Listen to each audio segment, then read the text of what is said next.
देखने के बाद अपना पूरा मॉडल बनाया। कैन यू बिलीव एक स्पेक्ट्रम को देख करके एटम का इतना बड़ा मॉडल तैयार किया जा सकता है? कितना मुश्किल काम रहा होगा, कितना टफ टास्क रहा होगा। लेकिन मैं बता दूं, इसमें बोर अकेले नहीं थे।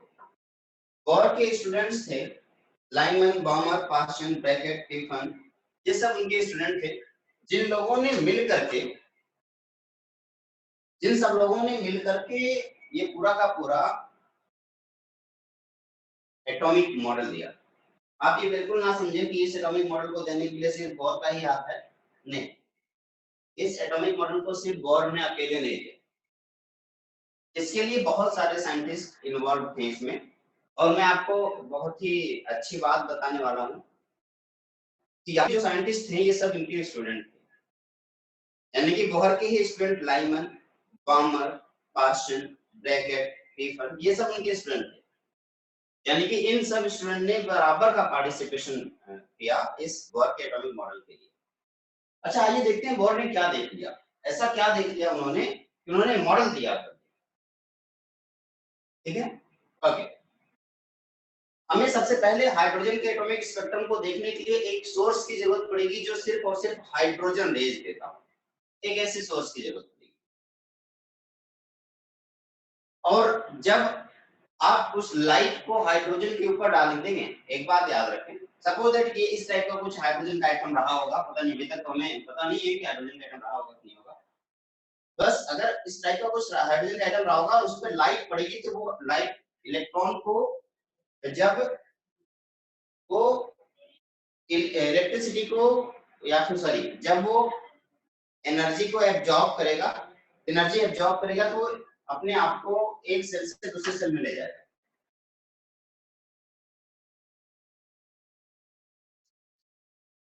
ठीक है, तो मान लीजिए इलेक्ट्रॉन यहाँ पे कहीं रहा होगा, यहाँ से इलेक्ट्रॉन ये एनर्जी को एब्जॉर्ब किया होगा, एक सेल से दूसरे सेल में गया होगा, दूसरे सेल से तीसरे सेल में। लेकिन आप कहेंगे सर अभी तक तो हमें ये पता ही नहीं है कि हाइड्रोजन के पास सेल भी होता है, एटम के पास सेल भी होता है। तो अगर ऐसी बात है तो आप बिल्कुल सही सोच रहे हैं। हाइड्रोजन के पास सेल होता है या नहीं होता है, ये तो अभी हमें बात पता ही नहीं। आइए हम सबसे पहला काम है, एकदम बेसिक से जाते हैं, जीरो से सोचने की कोशिश करते हैं।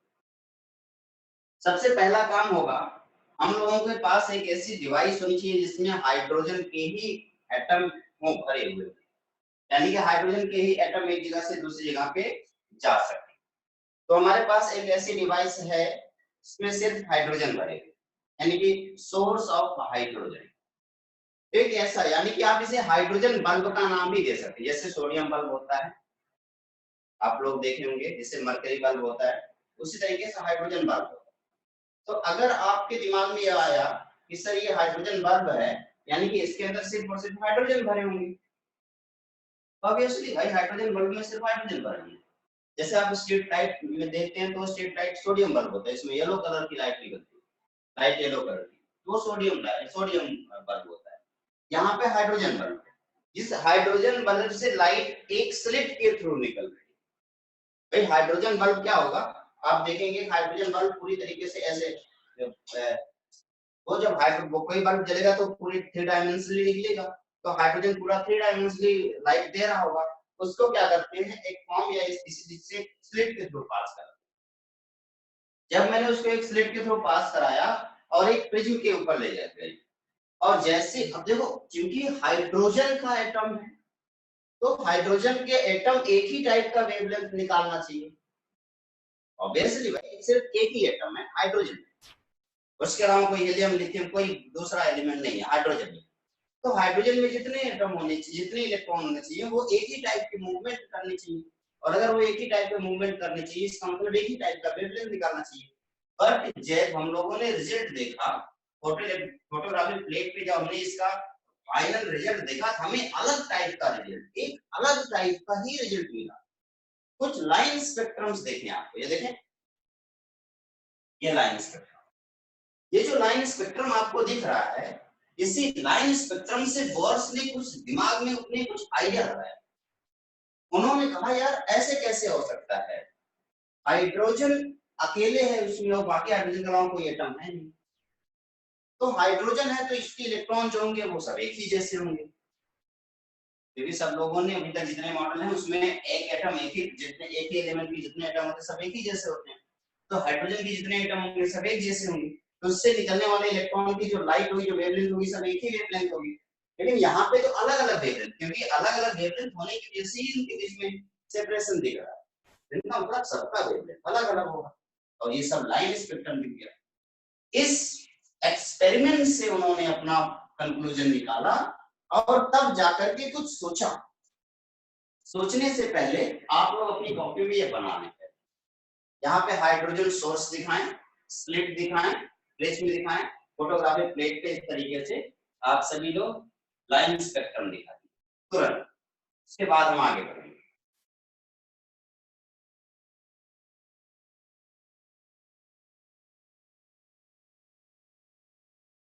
जब हो जाए तो आप मुझे बता दें, कोई स्क्रीनशॉट नहीं लेगा पहली बात तो आज के लेक्चर में। अगर आज के लेक्चर में अगर आप में से कोई स्क्रीनशॉट लिया तो समझ लेना कि गड़बड़ बात है, आप इसे बस बनाइए।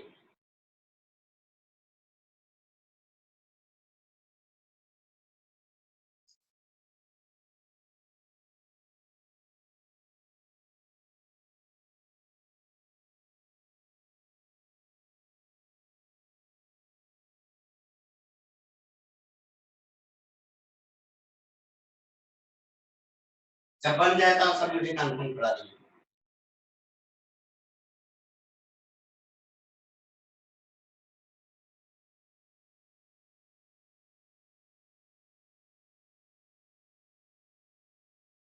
हेडिंग आपका है हाइड्रोजन स्पेक्ट्रम।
ओके ठीक है, तो सब लोगों ने बना लिया।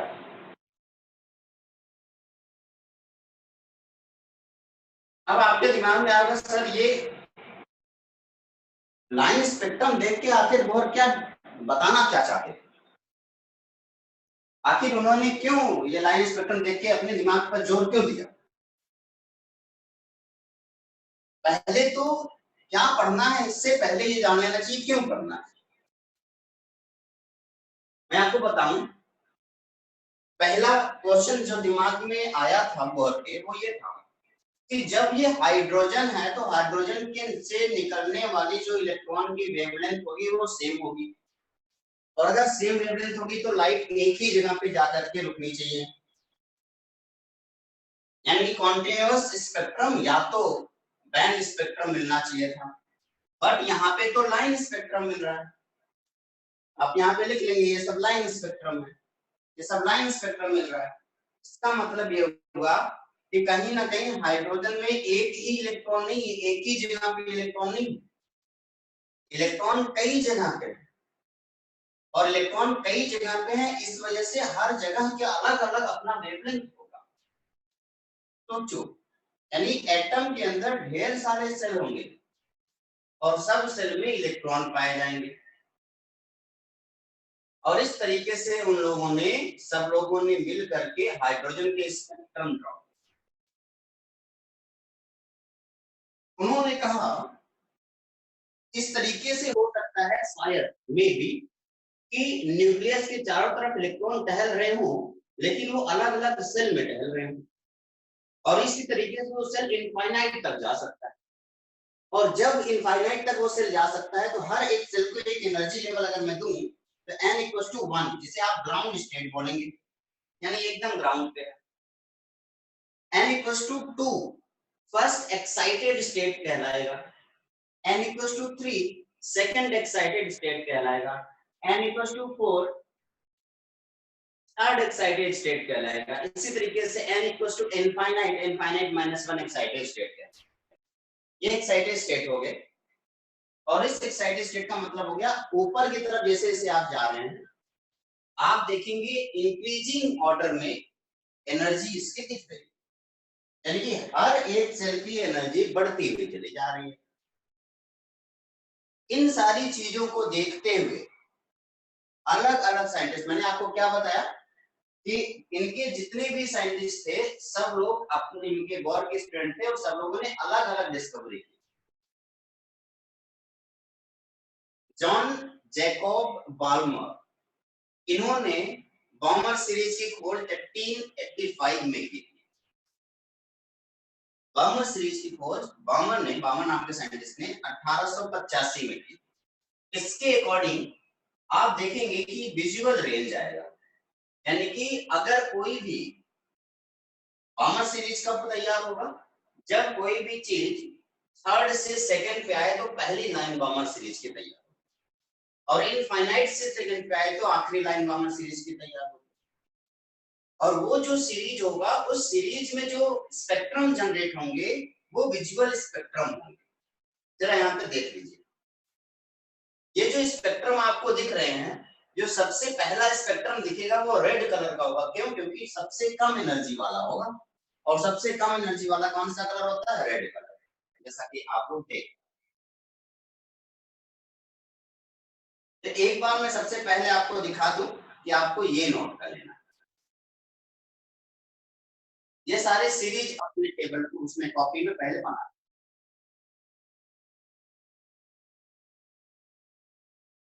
ये हाइड्रोजन स्पेक्ट्रम है, आप पहले ये सीरीज अपनी कॉपी में बनाइए। एनसीईआरटी की बुक में ये बना हुआ है, लेकिन मैं चाहता हूँ फिर भी आप अपनी कॉपी में से बनाएं। आज के लेक्चर में कोई भी स्क्रीनशॉट नहीं लेगा, हर कोई कॉपी में नोट करेगा सब कुछ।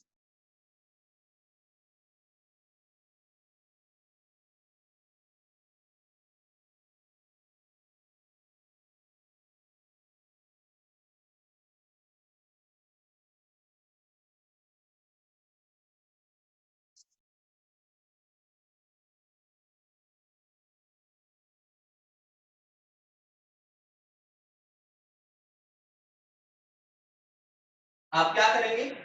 आप कुछ इस तरीके का काम करेंगे, आप कुछ इस तरीके का काम करेंगे।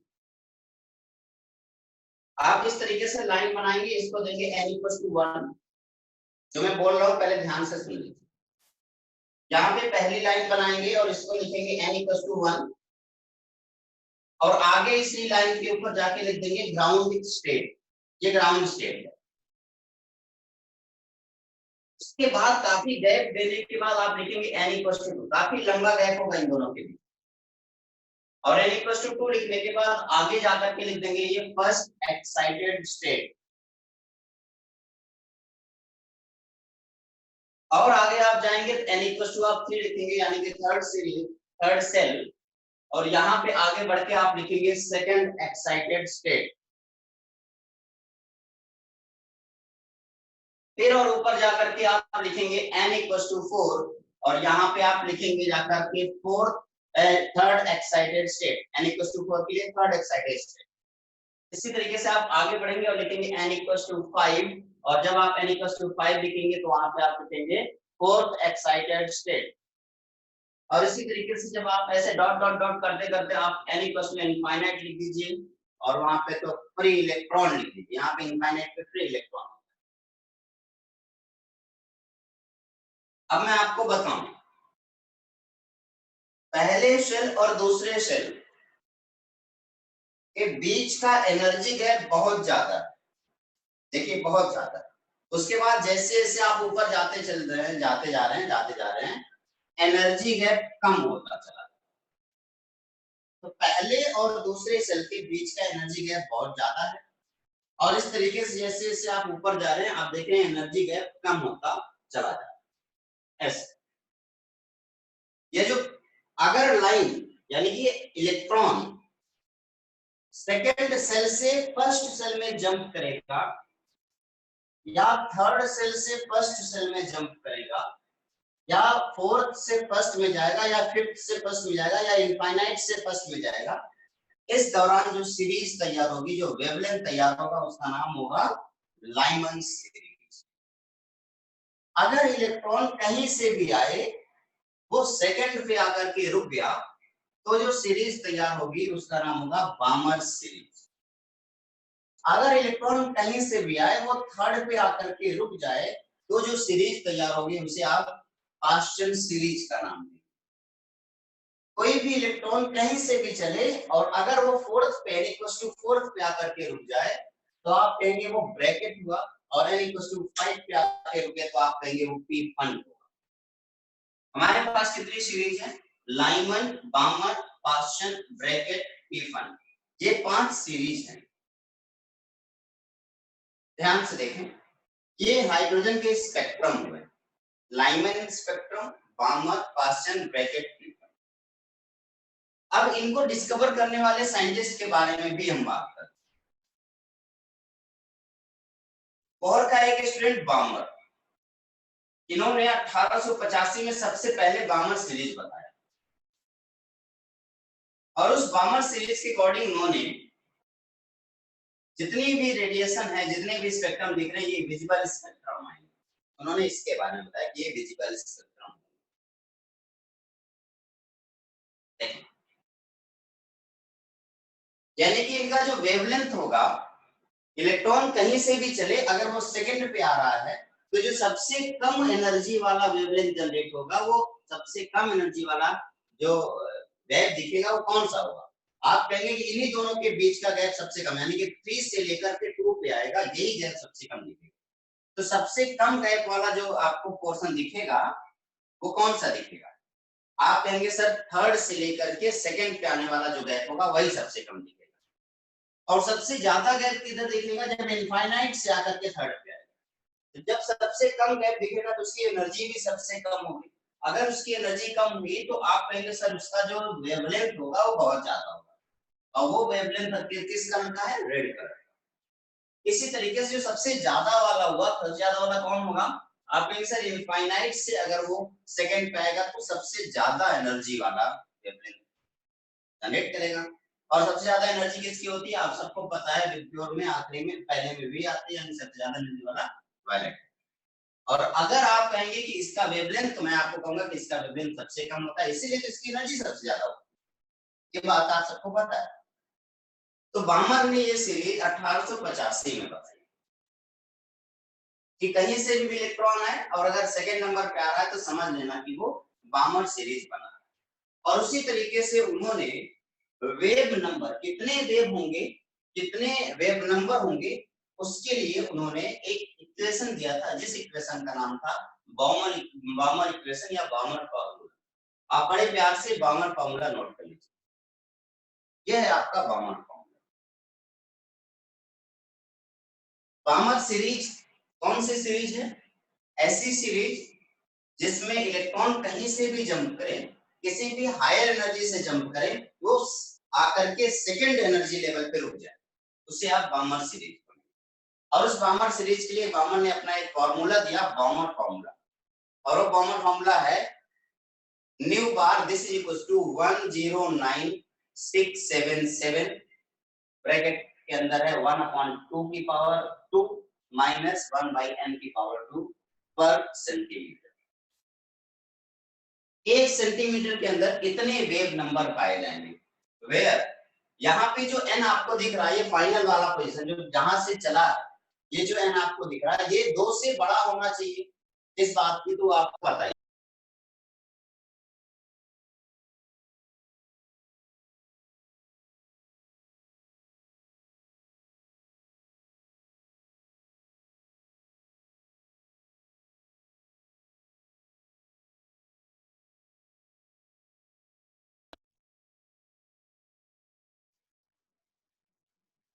हेलो, आवाज आ रही है? ओके, कोई बात नहीं है सर। आप देखेंगे क्या इस टाइम पर कोई भी वेव नंबर निकाला जा सकता है अगर वो 2 पे ही रहे। 2 से 2 पे, एक जगह से दूसरी जगह चला जाए, 2 से 2 पे रहेगा तो कोई भी वेव नंबर नहीं, कोई भी वेव नहीं बनेगा। क्योंकि वेव तो तब बनेगा जब वो हायर से लेकर के लोअर पे आएगा, जब एनर्जी इमिट करेगा। ओके, तो हायर से लोअर पे आएगा तभी तो एनर्जी इमिट करेगा। हाँ बिल्कुल, एनर्जी इमिट करने वाला है। और जब एनर्जी इमिट करेगा तो मिनिमम एनर्जी तब इमिट करेगा जब 3 से 2 पे आए। यानी इस n की वैल्यू कितनी होनी चाहिए? 3 या 3 से बड़ी होनी चाहिए, 3 और 3 से बड़ी होनी चाहिए। आप इस बॉमर फॉर्मूले को नोट कीजिए और यहाँ पे n की वैल्यू लिख दीजिए ग्रेटर और इक्वल टू 3। अगर आपसे क्वेश्चन पूछा जाए कितने वेव नंबर, अगर वो यहां से लेके यहां तक जंप किया तो कितने वेव नंबर निकलेंगे, बॉमर फॉर्मूले से आप निकाल सकते हैं कि इतना वेव निकलेगा इतने सेंटीमीटर के अंदर। 109,677 1 upon n square 1 upon 2 square minus 1 by n square पर सेकेंड, ये फॉर्मूला हो गया बॉमर फॉर्मूला। जब नोट कर लीजिए तो आप तुरंत मुझे बता दें, या आप नोट करने के साथ साथ इसका स्क्रीनशॉट भी ले लेंगे। नोट कर लीजिए और उसका स्क्रीनशॉट ले लीजिए, क्योंकि ये चीज कॉपी में होनी बहुत ज्यादा जरूरी है। एक बार अपनी कॉपी में आप नोट भी करेंगे और साथ ही साथ इसका स्क्रीनशॉट भी लेना है आप।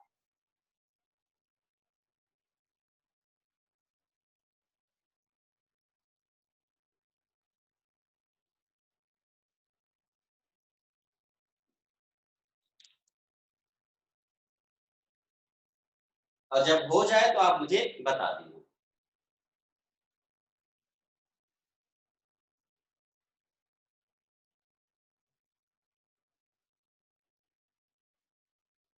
ओके, तो आगे बढ़ते हैं। बामर के इस फॉर्मूले के बाद, बामर के इस फॉर्मूले के बाद कुछ टाइम के बाद एक नए साइंटिस्ट आए, Rydberg, John and Rydberg. John S Rydberg ने क्या किया, उन्होंने इसको मॉडिफाई किया।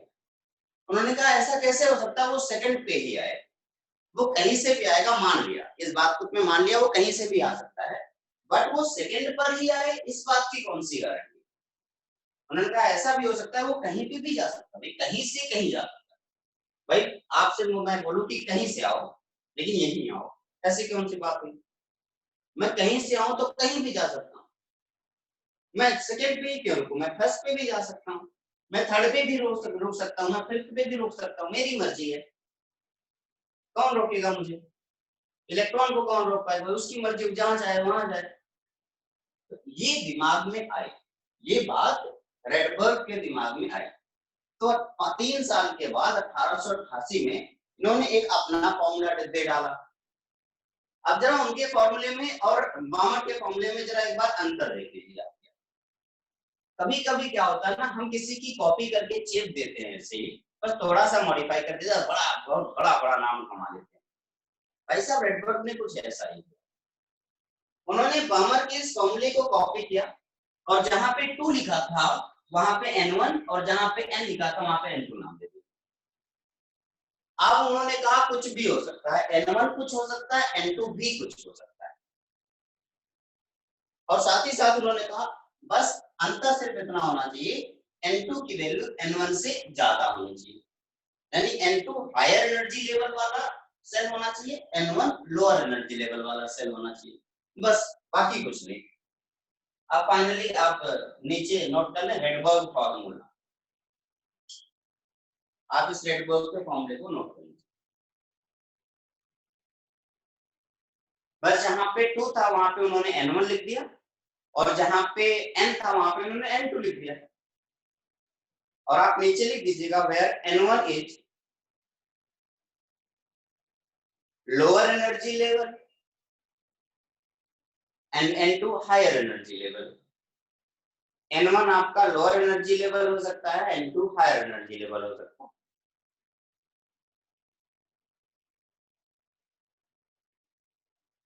ठीक, या n1 अगर 1 है, देखें अगर n1 1 है तो n2 2 3 4 5 6 कुछ भी हो सकता है।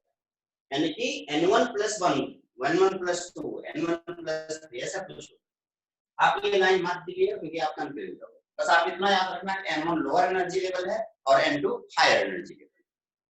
इस तरीके से रेडबर्ग ने अपना फॉर्मूला दे डाला। लेकिन बामर के फॉर्मूले और रेडबर्ग के फॉर्मूले में कोई भी अंतर नहीं। बामर ने जो डिस्कवरी की थी उन्होंने अपने डिस्कवरी के हिसाब से फॉर्मूला बनाया और रेडबर्ग ने अपने दिमाग से सोच लिया कि कहीं भी जाए, कहीं से आ रहा है तो कहीं जा सकता है। बामर के दिमाग में ये बात क्यों नहीं आई कि वो सेकंड पे ही क्यों आ रहा है, वो कहीं से भी आ सकता है तो कहीं भी जा सकता है। लेकिन यही बात भाई, यही छोटी सी बात आपके आप सोच रहे होंगे सर ये कौन सी बहुत बड़ी बात है सोचना, यही तो बड़ी बात है। यही बात अगर बामर सोच लिए होते तो रेडबर्ग का नाम ही नहीं आता। तो कभी कभी एक छोटी सी बात सोचने में हालत खराब हो जाती है। आप कहिए सर हमने सोचा तो था लेकिन बोला नहीं। वही तो, आप नहीं बोले कोई और बोल दिया। देखो अगर बामर बोले होते तो बामर का नाम आता, लेकिन रेडबर्ग बोल दिया तो रेडबर्ग का नाम। बामर का फॉर्मूला उतना फेमस नहीं है जितना रेडबर्ग का फॉर्मूला फेमस, क्योंकि बामर का फॉर्मूला सिर्फ हम बामर सीरीज के लिए है, रेडबर्ग का फॉर्मूला तो सारे सीरीज के लिए हो गया। चाहे कोई भी सीरीज ले लो सबके लिए वैलिड होगा। अब देखो कितना कितना ज्यादा चालाक बंदा। ये जो कांस्टेंट आपको दिख रहा है ये बामर का कांस्टेंट है या रेडबर्ग का कांस्टेंट है, आप बताइए। बामर का कांस्टेंट है। लेकिन जब भी बामर की जो ये लॉ है, ये जो सीरीज, ये जो इक्वेशन है, फार्मूला है, ये सिर्फ बामर सीरीज के लिए है, इसलिए बामर की इस वैल्यू को कोई, इसकी कोई वैल्यू नहीं दी जाए। आप कोई फॉर्मूला बनाएंगे और बोलेंगे मैं इसी चैप्टर में अप्लाई होगा, बाकी पूरी मैथ में, पूरी फिजिक्स में, पूरी केमिस्ट्री में कहीं अप्लाई नहीं होगा, तो आपके उस फॉर्मूले को कौन वैल्यू देगा? उसी को किसी ने मॉडिफाई कर दिया वह हर जगह अप्लाई होगा, तो उसको वैल्यू मिलेगा। तो इसी को, इसीलिए ये जो कांस्टेंट आपको दिख रहा है ये है आपका रेडबर्ग कांस्टेंट हाइड्रोजन के लिए।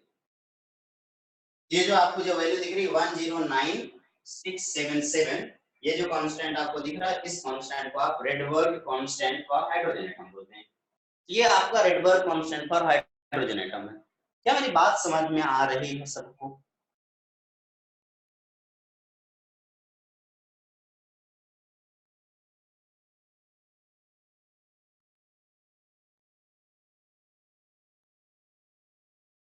ओके, तो अगर मैं इन सीरीज के बारे में वापस से बात करना चाहूं, तो आपने कहा कि सर बामर की जो सीरीज थी वो कहीं से भी चलो 2 पे आओ।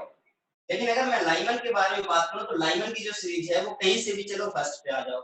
पास्चन ने कहा कहीं से भी चलो थर्ड पे आ जाओ। ये जो अपने जो दिख रहे हैं ये सब अपने अपने नाम के ऊपर ये सीरीज का नाम बनाए। बोर ने अपने नाम के ऊपर ये सीरीज का नाम बनाया। सबसे आखिरी पॉइंट है आप the spectrum lines for atomic hydrogen, ये पूरा सीरीज आप बना लीजिए। यानी कि अगर कहीं से भी चले और वो पहले नंबर पे आके रुक जाए तो उससे जो वेव जनरेट हो रहा है वो वेव किस रीजन में आएगा? अल्ट्रा वायलेट रीजन में। यानी कि लाइमन सीरीज से बनने वाला जो वेव होगा वो वेव कौन सा होगा? अल्ट्रा वायलेट यानी यूवी वेव। बामर सीरीज से बनने वाला वेव यानी कि कहीं से भी चले, तो क्या कहीं भी होता है, कहीं से भी चले और सेकंड नंबर पे आके रुक जाए तो उससे जो वेव जनरेट होगा वो होगा आपका विजिबल वेव।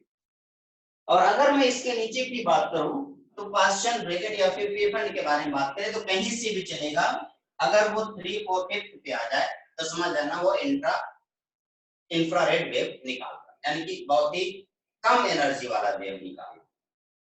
ठीक है, तो एक बार आप जरा ध्यान से देखें और इस चीज को पूरा का पूरा जो टेबल है इस टेबल को आप अपनी कॉपी में नोट कर लें। आप एक तरफ सीरीज लिखें, एक तरफ n1 लिखें, अभी उस वाले रेडबर्ग वाले इक्वेशन वाला n1, और एक तरफ n2 लिखें और ये स्पेक्ट्रल रीजन लिखें कि कौन से रीजन में वो स्पेक्ट्रम आएगा। लाइमन सीरीज तब बनेगा जब कहीं से भी चले और 1 पे आ जाए, और उससे जो बनने वाला रीजन होगा वो अल्ट्रावायलेट में होगा।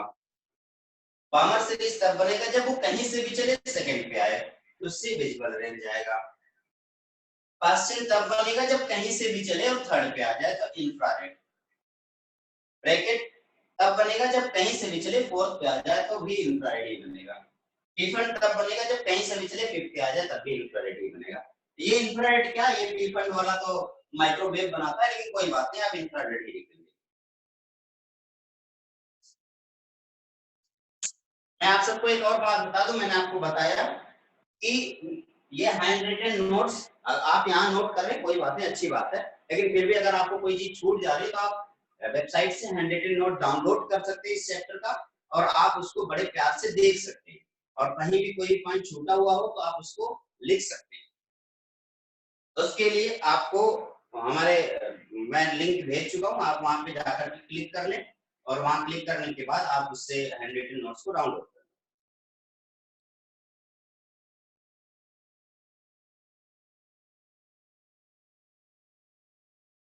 ठीक है,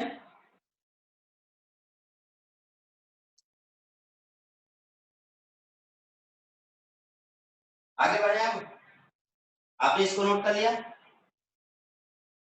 ये शुरुआत है, ये बेस है पूरे बोर्स के एटॉमिक थ्योरी का, एटॉमिक मॉडल का। ओके, आगे बढ़ते हैं। अब हम बात करेंगे बोर के उस एटॉमिक मॉडल के बारे में, लेकिन बोर के एटॉमिक मॉडल से जानने से पहले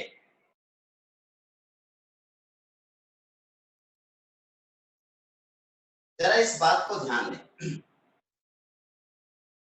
एक बार वापस से देख लीजिए कि बोर ने क्या सोच करके एटॉमिक मॉडल बनाया था और उनकी शुरुआत कहां से हुई। मैं कैसे बताऊं, बोर ने हाइड्रोजन सोर्स को एक स्लिट के थ्रू पास कराया, और जिससे उन्होंने लाइन स्पेक्ट्रम देखे। उस लाइन स्पेक्ट्रम को देखने के बाद उनके और उनकी टीम ने यह सोचा कि शायद ढेर सारे सेल होंगे और ढेर सारे टाइप के इलेक्ट्रॉन होंगे, लेकिन इलेक्ट्रॉन का टाइप तो सेम होता है, ढेर सारे कैसे हो सकते हैं। तो उन्होंने कहा ढेर सारी जगह पे इलेक्ट्रॉन होंगे तो उनकी एनर्जी लेवल भी अलग अलग होगी, और जब उनकी एनर्जी लेवल अलग अलग होगी तो उसी हिसाब से उनका अलग, अगर एक जगह से दूसरी जगह जाएंगे तो अलग टाइप का वेवलेंथ निकालेंगे। और इसी तरीके से बाकी उनके जो स्टूडेंट थे, लाइमन, बामर, पार्सन, रेटर, टिफन, इन सब लोगों ने अपने अपने सीरीज बनाए। बामर ने अपना फॉर्मूला दिया जो कि ज्यादा सक्सेस नहीं रहा, उसी चीज को 3 साल के बाद 1888 में रेडबर्ग ने दे दिया, जिसकी वजह से रेडबर्ग फेमस हो गया। ठीक है, कोई बात नहीं, अब हम बोर्स के एटॉमिक मॉडल के बारे में बात करने वाले हैं। तो सभी लोग फटाफट हेडिंग डालें, बोर्स एटॉमिक मॉडल। एक और पूरा आप लिखेंगे, Bohr's atomic model for hydrogen. आप ये पूरी हेडिंग डालेंगे ताकि आपको इनके फेल होने का रीजन भी पता चले। Bohr's atomic model for hydrogen.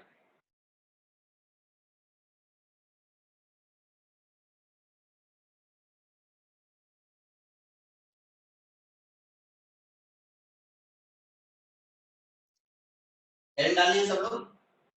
देखिए, बोर ने अपने एटॉमिक मॉडल में ऐसे बताया, उन्होंने कहा कि अगर मैं हाइड्रोजन के बारे में बात करूं तो उन्होंने कहा कि इस तरीके से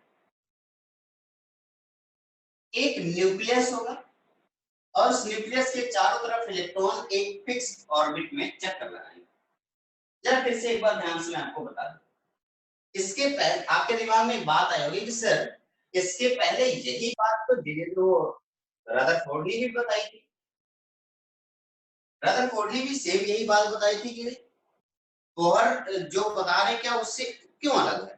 रदरफोर्ड ने भी यही बात बताई थी कि इलेक्ट्रॉन न्यूक्लियस के चारों तरफ चक्कर लगाता है, लेकिन कैसे चक्कर लगाता है ये बात शायद नहीं है। तो सभी लोग हेडिंग डालें, postulates of Bohr's atomic model. Bohr's atomic model का क्या क्या पोस्टुलेट है, जरा इसको आप हेडिंग डालें।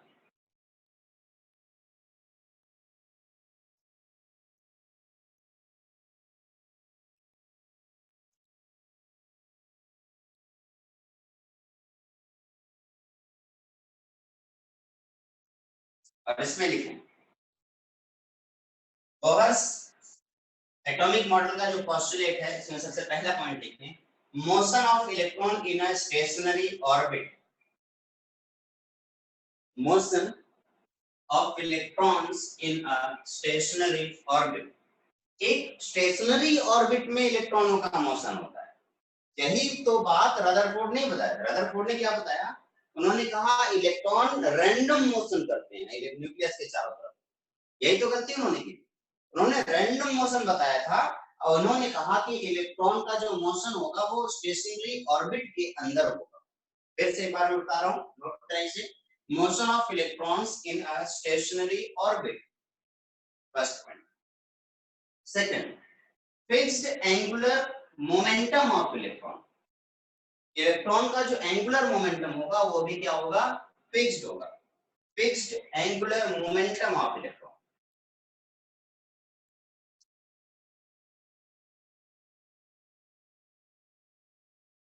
Next, fixed energy of electron. Fixed energy of electron.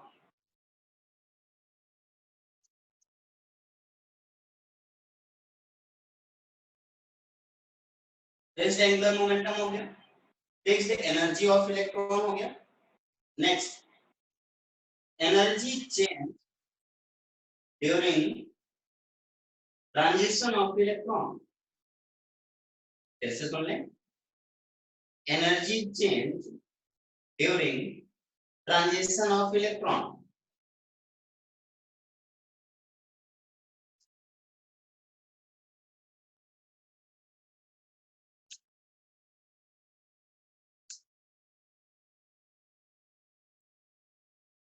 क्या सब लोगों ने नोट कर लिया? मुझे इन्फॉर्म कर दीजिएगा अगर नोट हो जाए तो.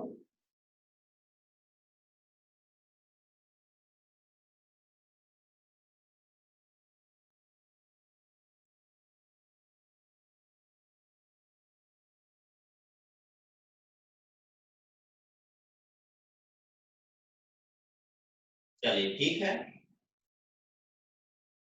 समझ गया मैं. तो आगे बढ़ेंगे. अब एक एक पोस्टुलेट को जरा, जो भी पोस्टुलेट्स हैं, क्या इन सारी बातों को आप समझ चुके हैं? सबसे पहला पोस्टुलेट है motion of electron in stationary orbit with fixed energy of electron with fixed momentum of electron. Energy changes during transition of electron. Energy तभी चेंज होगा जब इलेक्ट्रॉनों का ट्रांजिशन. तो एक एक पॉइंट को जरा समझने की कोशिश करते हैं. पहला पॉइंट है motion of electron in stationary orbit. इसका क्या मतलब है? आप पहला पॉइंट का ये फिगर बनाएं. फर्स्ट पॉइंट जो है, फर्स्ट पॉइंट लिखे motion of electron in a stationery orbit, और इस तरीके से कुछ बनाएं. मैं आपको बताऊं, ये है आपका न्यूक्लियस, और इस न्यूक्लियस के चारों तरफ इलेक्ट्रॉन मूव करेगा इस तरीके से. ये जो ऑर्बिट आपको दिख रहा है फर्स्ट ऑर्बिट, इसे n=1 बोलेंगे, और ये जो सेकंड ऑर्बिट है उसे n=2 बोलेंगे, थर्ड ऑर्बिट को n=3 बोलेंगे, ऐसे ऐसे डॉट डॉट डॉट ये सारे ऑर्बिट होंगे फिक्स्ड. और हर एक ऑर्बिट की जो रेडियस होगी वो भी फिक्स होगी, और उसमें उसकी जो एनर्जी होगी वो भी फिक्स. अगर आप इस पहले पॉइंट में आप इस फिगर को बनाएं, आपको समझ में आए कि हाँ एकदम शायद ऐसा होता हो.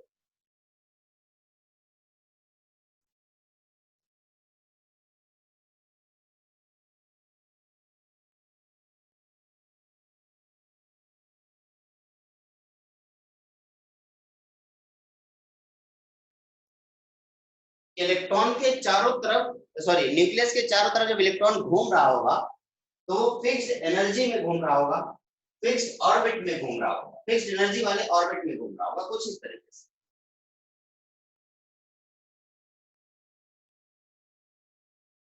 इस ऑर्बिट को नाम देते हैं concentric orbit. Note that these orbits are known as concentric orbits or stationary orbits or stationary states. Concentric orbits or stationary orbit or stationary state. Note करते जाएं. These orbits are also known as concentric orbits, stationary state or stationary orbit.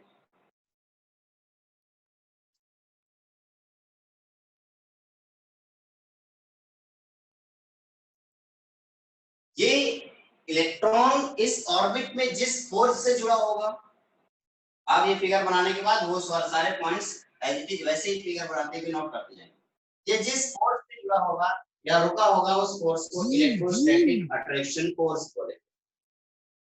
यानी electron nucleus के चारों तरफ जब घूम रहा है तो जिस फोर्स के साथ घूम रहा होगा या जो अट्रैक्ट है बाहर क्यों नहीं भाग जा रहा है, वो फोर्स है आपका electrostatic attraction force.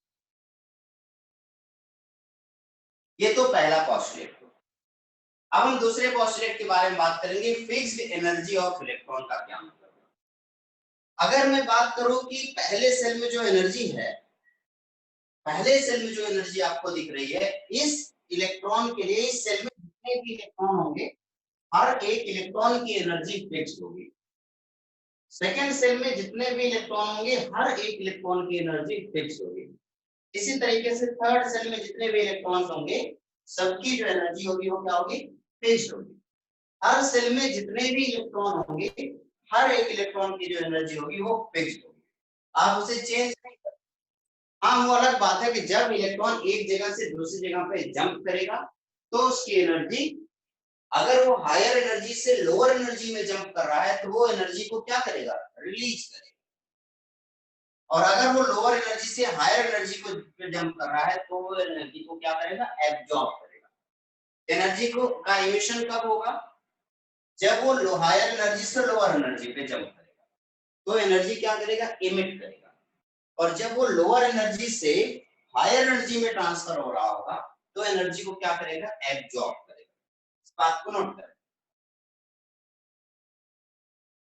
Start point बनाए, आप चाहें इस पॉइंट को नोट कर लें। If electron jump from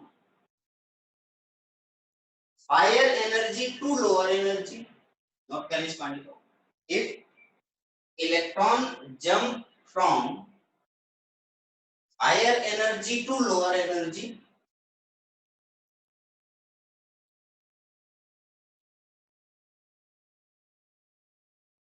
it releases some energy.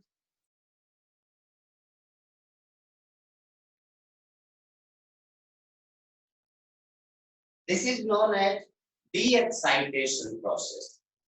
This is known as de-excitation process. Second, if electron jump from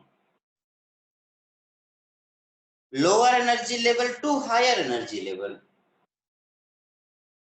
आप देखेंगे अगर इलेक्ट्रॉन जंप कर रहा है लोअर एनर्जी लेवल से लेकर हायर एनर्जी लेवल तक, तो लोअर एनर्जी लेवल से जब हायर एनर्जी लेवल में इलेक्ट्रॉन जंप कर रहा है उस टाइम पे एनर्जी एब्जॉर्ब करेगा। If electron jump from lower energy level to higher energy level, it needs some energy, thus it absorbs some energy from sunlight या outer source. This is known as excitation. अगर वो lower energy level से higher energy पे jump करता है तो energy को absorb करेगा और इसको आप एक्साइटेशन बोलोगे। वो एक्साइटेड हो गया है लोअर से हायर पे जाने के। लेकिन अगर वो पहले से हायर पे है और हायर से लोअर पे आने की कोशिश कर रहा है, उस टाइम पे उसे एनर्जी रिलीज करनी होगी। और जब उसे एनर्जी रिलीज करनी होगी आप कहेंगे सर ये डी एक्साइटेशन, एक्साइटेशन और डी एक्साइटेशन। एक्साइटेशन में इलेक्ट्रॉन लोअर एनर्जी लेवल से हायर पे जाता है और डी एक्साइटेशन में इलेक्ट्रॉन हायर एनर्जी लेवल से लोअर पे आता है। मेरे ख्याल से इन सारे पॉइंट्स को आप नोट कर चुके हैं। n = 1 2 3 4 ऐसे आप नोट कर लीजिए। और जब इलेक्ट्रॉन एक जगह से दूसरी जगह पे जाता है तो उस टाइम पे जो एनर्जी का चेंज होता है उसे अगर हम डेल्टा ई से रिप्रेजेंट करें तो वो डेल्टा ई हो जाएगा E final minus E initial. तो डेल्टा ई क्या कहलाएगा, E final minus E initial. Suppose that वो यहाँ पे पहले था तो ई इनिशियल, यहाँ पे उसकी एनर्जी ई आई थी और जब वो जहाँ पे गया है वहां पे उसकी एनर्जी ई एफ हो गई। तो इन दोनों के बीच का जो एनर्जी चेंज होगा वो एनर्जी चेंज क्या होगा, डेल्टा ई। तो delta E equal to E final minus E initial. ये लाइन आप फाइनली लिख लीजिएगा, इस लाइन को नोट करें। अगर इसको इस एनर्जी को ई आई बोले और इस एनर्जी को ई एफ बोले तब आप देखेंगे कि इन दोनों के बीच में जो एनर्जी का गैप होगा डेल्टा ई वो डेल्टा ई हो जाएगा ई एफ माइनस ई आई। इस पॉइंट को आप नोट करें, डेल्टा ई का चेंज होगा।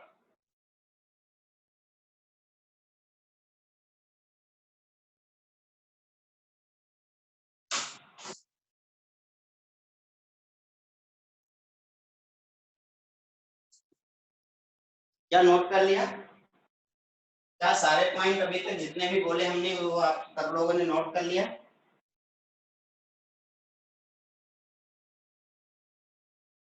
क्या अभी तक जितने भी पॉइंट मैंने आपको बताया सब लोगों ने नोट कर लिया?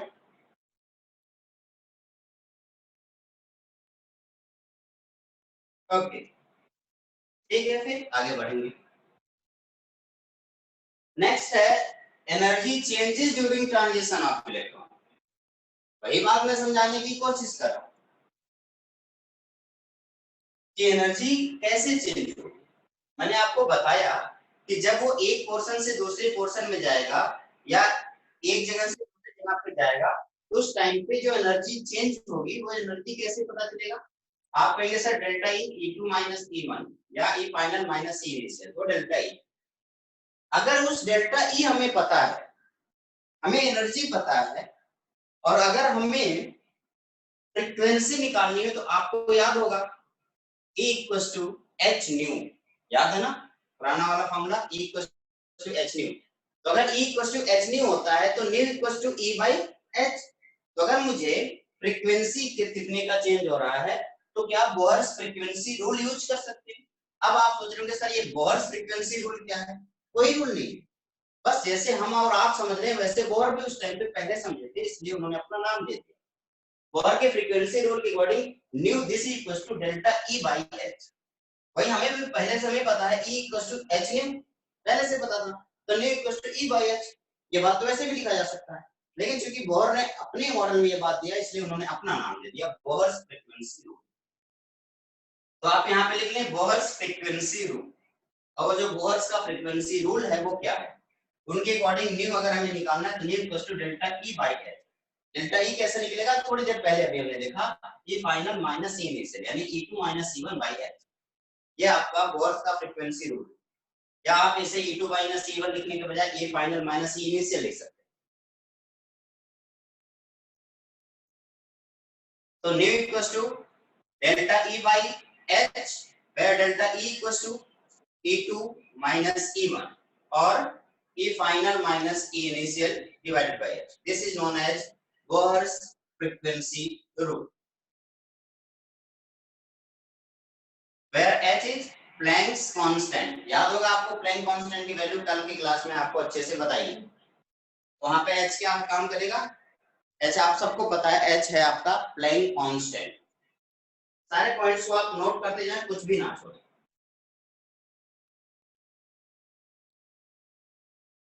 बोहर का एटॉमिक मॉडल बहुत ही टफ है, इसे समझना थोड़ा सा मुश्किल है, लेकिन मैं चाहूंगा कि आप समझ लें, क्योंकि अगर आप बोहर के एटॉमिक मॉडल को नहीं समझेंगे तो फिर आपको इसके बाद वाले मॉडल को कैसे समझ में आएगा, जिसे आप क्वांटम मैकेनिकल मॉडल का नाम लेंगे। आगे बढ़ते हैं। सबसे आखिरी बात है मोमेंटम की। एंगुलर मोमेंटम का क्या मतलब हुआ और उसका एंगुलर मोमेंटम कितना होगा? इस बात को आप सबको पता है कि अगर किसी का एंगुलर मोमेंटम निकालना है तो हमें पता है उसका एंगुलर मोमेंटम होता है mvr। जब हमें इलेक्ट्रॉन का एंगुलर मोमेंटम निकालना है तो m क्या होगा? इलेक्ट्रॉन का m। Wait a minute please. तो अगर हमें एंगुलर मोमेंटम निकालना है तो एंगुलर मोमेंटम किसका निकालना है? इलेक्ट्रॉन का। अगर इलेक्ट्रॉन के लिए एंगुलर मोमेंटम निकालना है तो आप कहेंगे सर बहुत ही आसान है, mvr वाला फॉर्मूला हमें पता है एंगुलर मोमेंटम का। तो किसका निकालना है? इलेक्ट्रॉन का। तो मास किसका होना चाहिए? इलेक्ट्रॉन का। v v किसका होना चाहिए? इलेक्ट्रॉन की वेलोसिटी, इलेक्ट्रॉन की वेलोसिटी होनी चाहिए v। और r क्या होगा? जिस शेल में इलेक्ट्रॉन है उस शेल का न्यूक्लियस से बीच की डिस्टेंस, वो r हो जाएगा। और ये जो mvr होगा, बोहर ने एक्सपेरिमेंटली इसको कैलकुलेट किया और उन्होंने देखा mvr this equals to nh/2π। अच्छा, अभी ये मैं पता नहीं है कि ये आया कहां से, मैं आपको बता दूं। ये जो MVR आप पढ़ रहे हैं ना, MVR equals to NH upon 2 pi, ये कहां से आया, कैसे आया, ये वो नहीं बता पाए। उन्होंने बस एक्सपेरिमेंट किया और एक्सपेरिमेंट से देखा कि इस तरीके से उसका एंगुलर मोमेंटम कैलकुलेट करने पर आ रहा है, NH अपॉन 2 पाई आ रहा है। उन्होंने बस एंगुलर मोमेंटम दे दिया, तो एंगुलर मोमेंटम लिख लीजिए।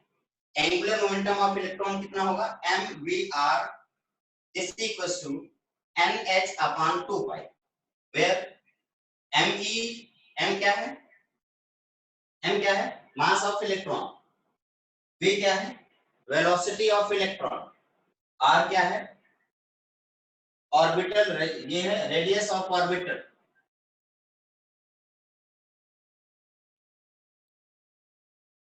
नोट कर लें, मास ऑफ इलेक्ट्रॉन है, वेलोसिटी ऑफ इलेक्ट्रॉन, R है रेडियस ऑफ ऑर्बिटल, और जिस ऑर्बिटल में वो इलेक्ट्रॉन है उसका रेडियस यानी कि न्यूक्लियस से लेकर उसके बीच की distance, where n is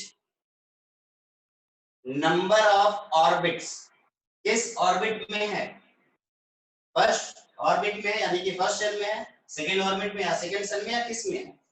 h आपको पता है प्लैंक कांस्टेंट, पाई तो आपको पता है एक कांस्टेंट होता है h अपॉन 2 पाई, n 1 2 3 4 कुछ भी हो सकता है, first shell second shell third shell कुछ भी हो सकता है, आप इसको नोट करें। और h आपको तो पता ही है प्लैंक कांस्टेंट है, उसे तो कुछ कहना नहीं है।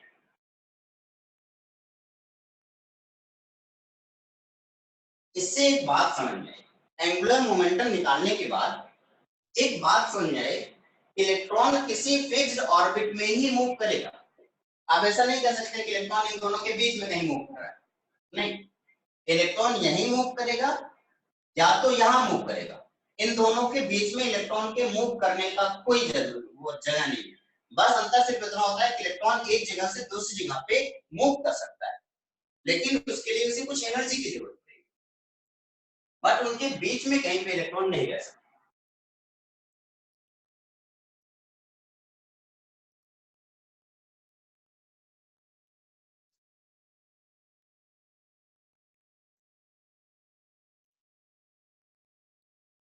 एंगुलर मोमेंटम से हमें कंक्लूजन निकला, electrons can move in fixed orbits only.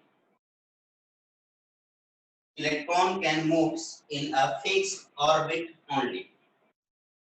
इन सारे पोस्टुलेट के बाद फाइनली हम लोग Bohr's theory of hydrogen atom पे पहुंचे। आइए देखते हैं बोहर्स की जो हाइड्रोजन एटम की थ्योरी है वो क्या है। हेडिंग डालें, सब लोग हेडिंग डालें, Bohr's theory of hydrogen atom.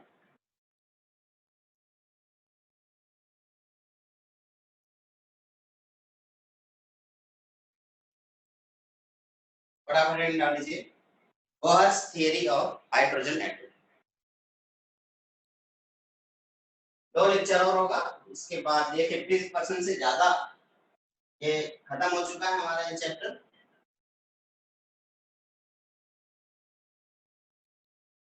Revision भी करा दिया जाएगा आप लोगों का। तो Bohr's theory of hydrogen atom में सारे पॉइंट को एक एक करके देख लीजिए कौन कौन से पॉइंट है। सबसे पहले पॉइंट आपका जो नोट करने लायक है तो कौन कौन से पॉइंट, सबसे पहला पॉइंट है आपका प्रिंसिपल क्वांटम नंबर, दूसरी चीज है ऑर्बिटल रेडियाई क्या होता है, तीसरी चीज है ऑर्बिटल एनर्जी कितनी होती है, चौथी चीज है properties of hydrogen like species, and last one velocity of electron. इन सारे पॉइंट को अगर हम जान जाएंगे तो हम बोहर के एटॉमिक मॉडल को अच्छे से समझ पाएंगे। तो बोहर के एटॉमिक थियरी को समझने के लिए हमें ये 5 पॉइंट जानना जरूरी है। पहला क्या है, प्रिंसिपल क्वांटम नंबर क्या होता है, दूसरा ऑर्बिटल रेडियाई क्या होता है, तीसरा ऑर्बिटल एनर्जी क्या होता है, चौथा वेलोसिटी क्या होता है, और फिर प्रॉपर्टी ऑफ हाइड्रोजन। क्वेश्चन ये आया था, बोहर ने ये बात बताई कि जब भी कभी हम इलेक्ट्रॉन की बात करेंगे तो इलेक्ट्रॉन एक फिक्स्ड एनर्जी वाले ऑर्बिट में, उसकी वेलोसिटी फिक्स होगी, उसकी रेडियस फिक्स होगी। अब हमें ये कैलकुलेट करना है कि अगर उसकी एनर्जी फिक्स है तो वो कितनी है, अगर उसकी वेलोसिटी फिक्स है तो वो कितनी है, और अगर उसकी रेडियस फिक्स है तो वो रेडियस कितनी है। बस फाइनली ये निकालना है। क्या तैयार है सब लोग थ्योरी को समझने के लिए? वर्क एटॉमिक थ्योरी को समझने के लिए आप सब तैयार हैं?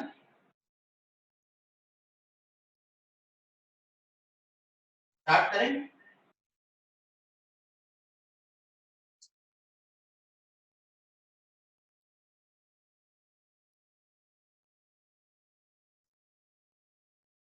डेटा धीरे धीरे जा रहा है और अब खत्म होने के कगार पे।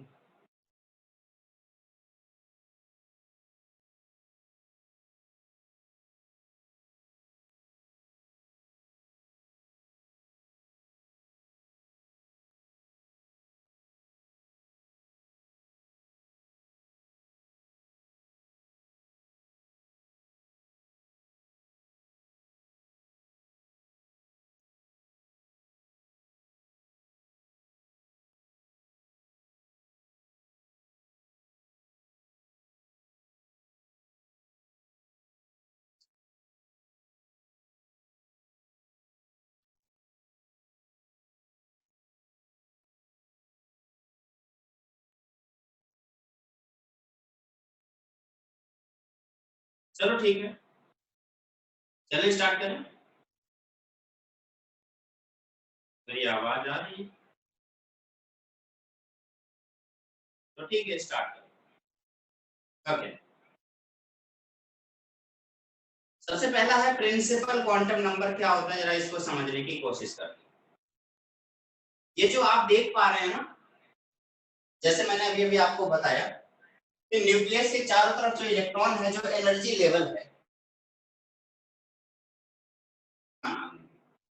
इसी को मेन एनर्जी लेवल का भी नाम दे सकते हैं। तो चाहे आप प्रिंसिपल क्वांटम नंबर लिखें, चाहे मेन एनर्जी लेवल लिखें, चाहे आप इसे मेन ऑर्बिट का नाम दे सकते हैं। तीन चीजें बोल सकते हैं, principal quantum number, main energy level, main orbit. तीनों में से कुछ भी आप उड़ा लीजिए, आपकी मर्जी। ये जो पहला है n=1, ये k शेल को रिप्रेजेंट करेगा और इसे फर्स्ट प्रिंसिपल क्वांटम नंबर बोलेंगे। n=2 को, जो कि l शेल को रिप्रेजेंट करेगा, उसे second quantum principal quantum number बोलेंगे। ये आप लोग 8वीं क्लास में 9वीं क्लास में पढ़ चुके होंगे कि KLMN क्या होता है। बोर ने अपना एनर्जी मॉडल दिया था, KLM क्या था। तो n क्या है, k, l, m ऐसे है, आप 8वीं क्लास में जो पढ़े। ठीक है, n=1 क्या है, फर्स्ट प्रिंसिपल क्वांटम नंबर, यानी कि फर्स्ट ऑर्बिट। n=2 क्या है, second quantum number, principal quantum number या सेकंड ऑर्बिट। इसी तरीके से थर्ड ऑर्बिट, ये ऑर्बिट हो गया n=1 2 3 4, जैसे आप प्रिंसिपल क्वांटम नंबर के नाम से जानेंगे। ओके, मैं उम्मीद करूंगा कि आप इसे समझ चुके होंगे। अगली बात करेंगे ऑर्बिट रेडियाई की। ऑर्बिटल जो रेडियाई होगी, ये इस ऑर्बिट के न्यूक्लियस के बीच की डिस्टेंस होगी। यहां से ऑर्बिट की बात करें, यहां से न्यूक्लियस, इस न्यूक्लियस से लेके इस ऑर्बिट के बीच की डिस्टेंस जितनी होगी उसे रेडियाई बोलेंगे। ये फर्स्ट ऑर्बिट की रेडियाई r1, सेकंड ऑर्बिट की रेडियाई r2, थर्ड ऑर्बिट की रेडियाई r3। ये है आपका एटॉमिक रेडियाई। ठीक है, ये आपका एटॉमिक रेडियाई हो गया। अगर मैं इसी तरीके से Rn की बात करूं, तो बस आपको इतना बता दूं कि इन दोनों के बीच का जो डिफरेंस होगा, R1 R2 R3, इसी तरीके से आप बस इतना याद रखेंगे, Rn n² × a0। आप सोच रहे होंगे सर ये a0 क्या, a0 का मतलब होगा यहां से लेके यहां तक के बीच की डिस्टेंस, यानी कि R1। आप इस फॉर्मूले को जरा नोट करें, या सिंपली लिख सकते हैं a0 = 52.9 पिकोमीटर। किसी भी सेल की रेडियस के बारे में आपको बात करना हो, कैलकुलेटेड वैल्यू मैंने आपको दे दी है फाइनली, यानी कि आपको R2 की वैल्यू बात करनी है। किसकी वैल्यू बतानी, R2। तो आप यहाँ पे n की जगह क्या लिख देंगे, 2 लिख देंगे। तो R2 2 का स्क्वायर यानी कितना होगा, 4 into a0, a0 मतलब 52.9, तो 52.9 into 4। ठीक है, तो ये अप्रोक्सीमेट हो जाएगा 213 पिकोमीटर के आसपास आएगा, 213 पिकोमीटर के आसपास आएगा। आप इसे मल्टीप्लाई करके देख सकते हैं। इसी तरीके से अगर R3 की वैल्यू आपको पता करना है, तो आप क्या कर देंगे, R3 n की जगह क्या लिखेंगे, 3। तो 3 का स्क्वायर, 3 का स्क्वायर कितना हो गया, 9, 9 into a0, ये R हो गया। इस तरीके से आप Rn निकाल सकते हैं। Rn equal to n square a naught. आप इसे नोट कर लें, ठीक है। जिस वैल्यू को निकालना हो, जिस रेडियस को निकालना हो, उसकी जगह पे उस हिसाब से R1 निकालना है तो n की जगह पे 1 पुट करेंगे, R2 निकालना है तो n की जगह पे 2 पुट करेंगे, R3 निकालना है तो n की जगह पे 3 पुट करेंगे। अब है हमारा ऑर्बिटल एनर्जी के बारे में बात करेंगे। आइए देखते हैं ऑर्बिटल एनर्जी क्या होती है। अगर मैं पूछूं ऑर्बिटल एनर्जी तो आप वही स्पेस से बोलेंगे। फर्स्ट सेल के अंदर जो एनर्जी होगी वो E1 कहलाएगी, सेकंड सेल या सेकंड ऑर्बिट के अंदर जो एनर्जी होगी उसे E2 कहेंगे, थर्ड सेल या थर्ड ऑर्बिट के अंदर जो एनर्जी होगी उसे E3 होगी। E1, E2 और E3 ऐसे ऐसे डॉट डॉट डॉट En तक जाएगा। ये एनर्जी कितनी होगी इसका फॉर्मूला मैं आपको दे दे रहा हूं। देखिए एनर्जी कैसे निकालेंगे। En this is equal to minus RH 1 upon n square. अब आप सोच रहे होंगे कि RH क्या है, बिल्कुल सोच रहे हैं आप, ठीक है। n क्या है आपको पता है, RH की वैल्यू फाइनली मैंने आपको दे दी है 2.18 into 10 to the power minus 18 joule. Joule में इसकी वैल्यू दे रखी है 2.18 into 10 to the power minus 18 joule. तो अगर एनर्जी आपको निकालना है किसी सेल का, आप कैसे निकालेंगे, आप ये वाला फॉर्मूला यूज करेंगे।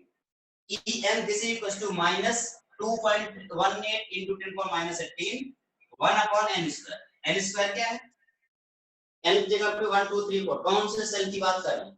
अगर आप पहले की एनर्जी निकालना चाहते हैं तो n की जगह पे 1 रखेंगे, सेकंड की एनर्जी निकालना चाहते हैं तो n इक्वल टू 2 रखेंगे, थर्ड की एनर्जी निकालना चाहते हैं तो n इक्वल टू 3 रखेंगे। इस तरीके से आप रख करके हर एक सेल की एनर्जी निकाल सकते हैं।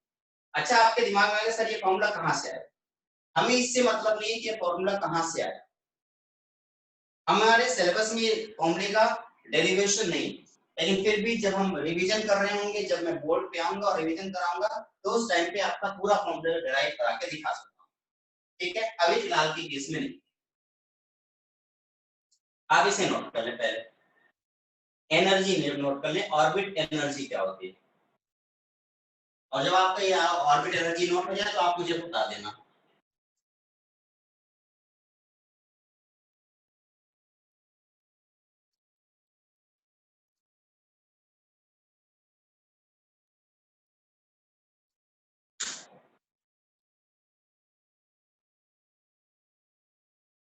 ओके बहुत अच्छा क्वेश्चन है कि यहाँ पे नेगेटिव साइन क्यों लगा है। ओके ठीक है, बहुत अच्छा क्वेश्चन है बेटा। नेगेटिव साइन का मतलब है इसकी जो ये जो एनर्जी है प्योर पोटेंशियल एनर्जी। मैं आपको फिर से बताऊं, जो पोटेंशियल एनर्जी होती है इलेक्ट्रॉन की वो नेगेटिव होती है। अब उस एनर्जी को जब निकाल रहे होंगे तो आपको पता है कि यहाँ पे जो एनर्जी होगी वो क्या होगी, 1 upon 4 pi epsilon not q1 q2 by r square. ये तो है भाई, यहाँ पे फोर्स यही लगता है और इसी फोर्स से हम एनर्जी निकालते हैं, ठीक है। जब इसी फोर्स से हम एनर्जी पोटेंशियल एनर्जी निकाल रहे होंगे, आपको पता है 1 upon 4 pi epsilon not q1 q2 by r ये पोटेंशियल एनर्जी होती है। आप फिजिक्स में आपको पढ़ाया जाएगा, फिलहाल अभी के केस में आप इसे नहीं जानते, लेकिन फिजिक्स में आपको पढ़ाया जाएगा कि अगर हमें पोटेंशियल एनर्जी दो चार्जेस के बीच की पोटेंशियल एनर्जी निकालना होता है तो हम देखते हैं कि 1 upon minus 1 upon 4 pi epsilon not q1 q2 by r। तो यहाँ पे एक तो प्लस चार्ज है q1 q2 q1 into q2, तो यहाँ पे एक q1 पॉजिटिव चार्ज है, दूसरा जो इलेक्ट्रॉन है ये तो नेगेटिव चार्ज है। तो q1 q2 का जो मल्टीप्लाई होता है वो ओवरऑल नेगेटिव आता है। तो जो पोटेंशियल एनर्जी की वैल्यू आती है वो कैसी आएगी, नेगेटिव वैल्यू आएगी। यहाँ पे ये नेगेटिव वैल्यू आ रही है, इसी वजह से नेगेटिव वैल्यू है, क्योंकि ये ये नेगेटिव वैल्यू बता रहा है कि इन दोनों के बीच में जो एनर्जी है वो पॉजिटिव नेगेटिव के बीच की एनर्जी, यानी कि ये बता रहा है कि दो अपोजिट चार्ज के बीच की एनर्जी। बाकी आपको फिजिक्स में इसके बारे में डिटेल में बताया जाएगा, और फिर भी अगर क्लियर नहीं होता तो हम जब बोर्ड पे आएंगे तो उस टाइम से डिराइव कर रहे होंगे तो डेरिवेशन में सारी चीज क्लियर हो जाएगी। अदरवाइज आप जो नोट्स डाउनलोड करेंगे उस नोट्स में मैंने पूरा डिराइव करा के लिखा है, तो अगर आप चाहें तो वहां से वो नोट्स में भी आपको देख करके पता चल जाएगा कि नेगेटिव साइन क्यों आ रहा है, और मैंने वहां पे नोट करके पॉइंट पूरा लिखा है, तो कोई दिक्कत नहीं। अभी तो फिलहाल आपको याद रखना है कि EN हो गया माइनस RH यानी कि 2.18 into 10 to the power minus 18 divided by n square, n की जगह 1 2 3 4 5 6 ऐसे होता है।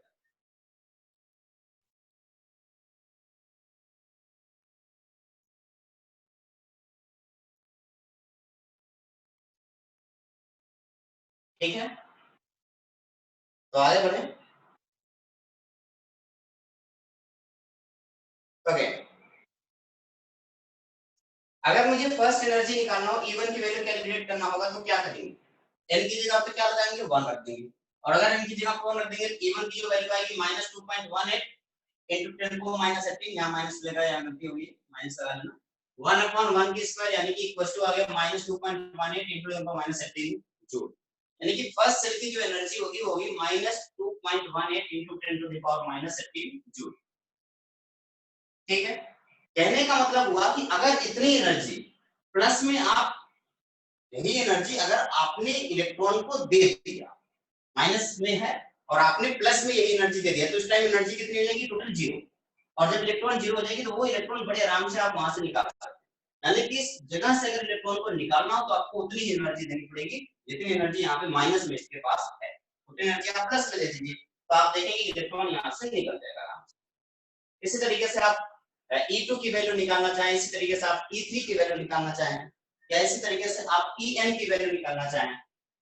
तो एक और बात जरा मैं ध्यान से बता दूं आप लोगों को, इलेक्ट्रॉन वोल्ट में जब इस वैल्यू को निकालना हो तो यही जो RH आपको यहाँ पे दिख रहा है, ध्यान से इस क्वेश्चन को देखें, अगर यहाँ पे RH की जगह ये जूल में निकालना था तो फॉर्मूला 2.18 लगता था, लेकिन अगर इसी को इलेक्ट्रॉन वोल्ट में निकालना हो, कुछ क्वेश्चन ऐसे कभी-कभी लीक या जेन में आ जाते हैं कि इलेक्ट्रॉन वोल्ट में क्वेश्चन पूछ देता है, तो इसी फॉर्मूले को आप इलेक्ट्रॉन वोल्ट में लिख सकते हैं, En this is equals to -13.61 upon n square. En this is equals to -13.61 upon n square electron volt. ये हाइड्रोजन के लिए एनर्जी हो गया इलेक्ट्रॉन वोल्ट में, वहां पे जूल में था कि एनर्जी, इलेक्ट्रॉन वोल्ट में कैसे निकालेंगे?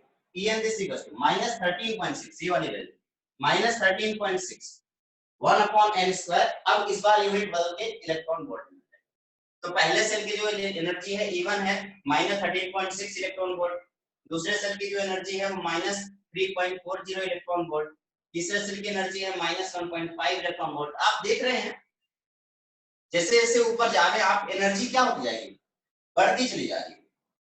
आप सोच रहे सर ये तो वैल्यू कम होती जा रही है, जरा देखें माइनस में वैल्यू कम होती जा रही है, इसका मतलब वैल्यू क्या हो रही है? बढ़ रही है। तो ये भी कि जैसे जैसे आप ऊपर जा रहे हैं आप हायर एनर्जी लेवल में चलते चले जा रहे हैं। एक टाइम ऐसा भी हो सकता है जब इसकी एनर्जी क्या हो जाएगी? 0 हो जाएगी, और जब इसकी इनफाइनाइट की इसकी एनर्जी जब 0 हो जाएगी तो आप कहेंगे वो इलेक्ट्रॉन फ्री हो चुका है, इसके पास कोई एनर्जी, ये न्यूक्लियस उसको बांध के नहीं रख सकता, अब वो फ्री हो चुका है, और जब वो फ्री चुका है तो आपको पता ही है, ठीक है, निकल जाने तो फ्री इलेक्ट्रॉन कहलाएगा। मेटल में अक्सर ये इलेक्ट्रॉन पाए जाते हैं, फ्री इलेक्ट्रॉन। आप इन सारे पॉइंट को नोट कर लें, ठीक है। एनर्जी लेवल डायग्राम, हालांकि आप सबको पता है एनर्जी लेवल डायग्राम क्या होता है। ये जो सबसे बाहरी एनर्जी, जो आपको सबसे पहला एनर्जी दिख रहा है, अगर मैं यहाँ से फिर से देखूं, ये सबसे लास्ट सेल, फिर उसके बाद जैसे जैसे एंटर करते जाएंगे ऐसे सेल की एनर्जी लेवल दिखता चला जाएगा। और अगर मैं आपसे कहूं कि ये जरा ये वाला जो पोर्शन आपको दिख रहा है n इक्वल्स टू 1, ये वाला पोर्शन n इक्वल्स टू 2 है, ये n इक्वल्स टू 3 है, n equals to 4, n equals to 5 dot dot dot ऐसे n इक्वल्स टू 6 ऐसे बढ़ता चला जाएगा। तो ये जो एनर्जी दिख रही होंगी, आप देखेंगे इन दोनों के बीच की एनर्जी, यानी कि पहले और दूसरे सेल के बीच की एनर्जी बहुत कम में बहुत ज्यादा गैप है, दूसरे और तीसरे के बीच की एनर्जी का गैप थोड़ा कम है, और जैसे जैसे आप ऊपर जा रहे हैं आप देख रहे हैं एनर्जी का गैप कम होता चला जा रहा है। यही चीज कभी जब मैंने स्टार्टिंग में जो आपको सीरीज बनवाई थी उस टाइम पे शायद मैंने आपको ये बात बताई थी।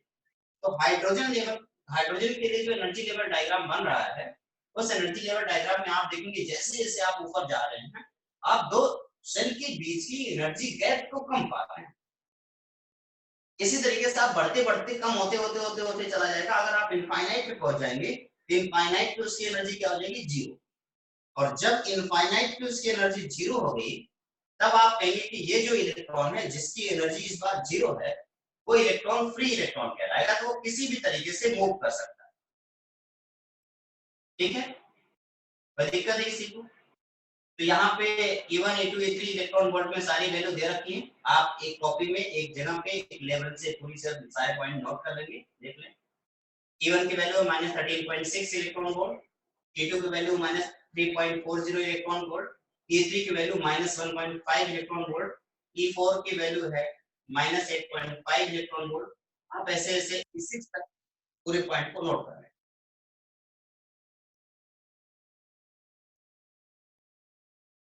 और जो चीज आपके समझ में ना उससे मैं आपको बता दूंगा। पहले पहले फिलहाल आप ऐसे नोट करते करते ऊपर जाके E इनफाइनाइट इक्वल्स टू 0 ये भी नोट कर लीजिए। जल्दी से नोट करें।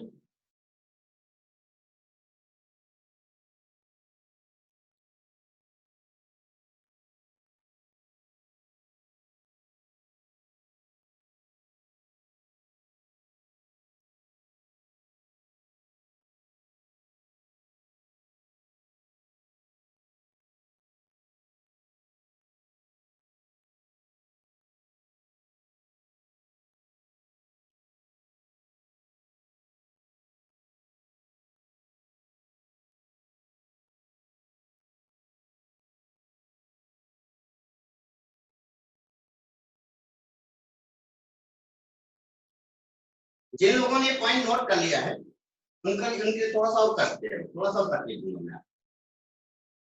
आप यहाँ पे डेल्टा ई की वैल्यू कैसे निकालेंगे?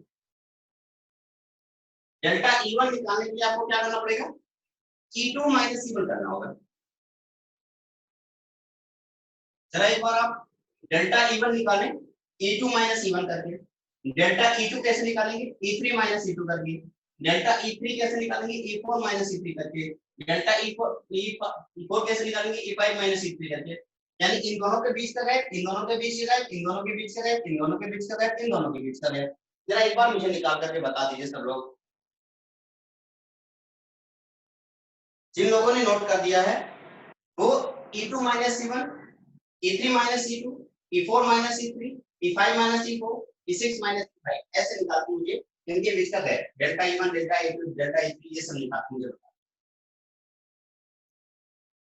जल्दी से आप मुझे बताइए तब तक हम आगे बढ़ेंगे।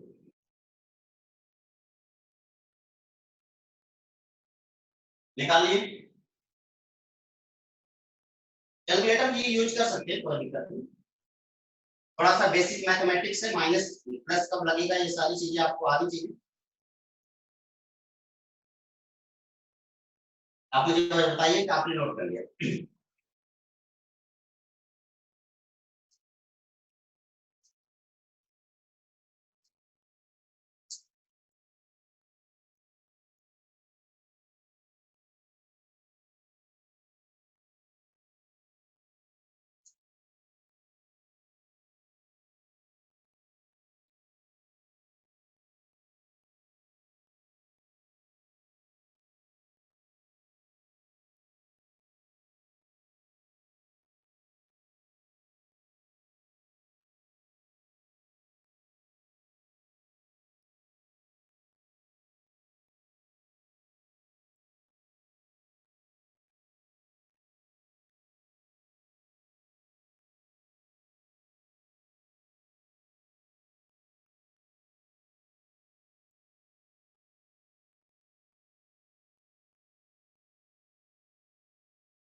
ओके ठीक है। 10.2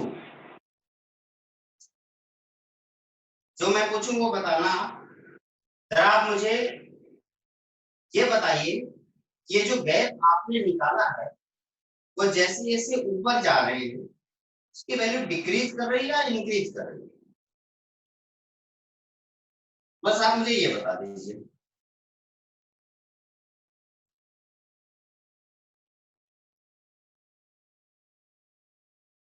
आशीष ने अभी आंसर दिया, निशा ने भी आंसर दिया, मेघा ने इंक्रीज कर रही है, स्वीटी ने आंसर दिया इंक्रीज कर रहा है। तो अगर आपने ऐसे बोला कि वो इंक्रीज कर रहा है तो मैं आपको बताऊं आप गलत हैं। शायद आप साइन भूल जा रहे हैं। डिक्रीज कर रहा है। आयुष ने करेक्ट आंसर दिया डिक्रीज कर रहा है। जैसे जैसे आप ऊपर जाएंगे आप साइन अगर ना बोलें तो आप देखेंगे उन दोनों के बीच का जो गैप हो रहा है इन दोनों के बीच का गैप इन दोनों के बीच के गैप से कहीं ज्यादा हो।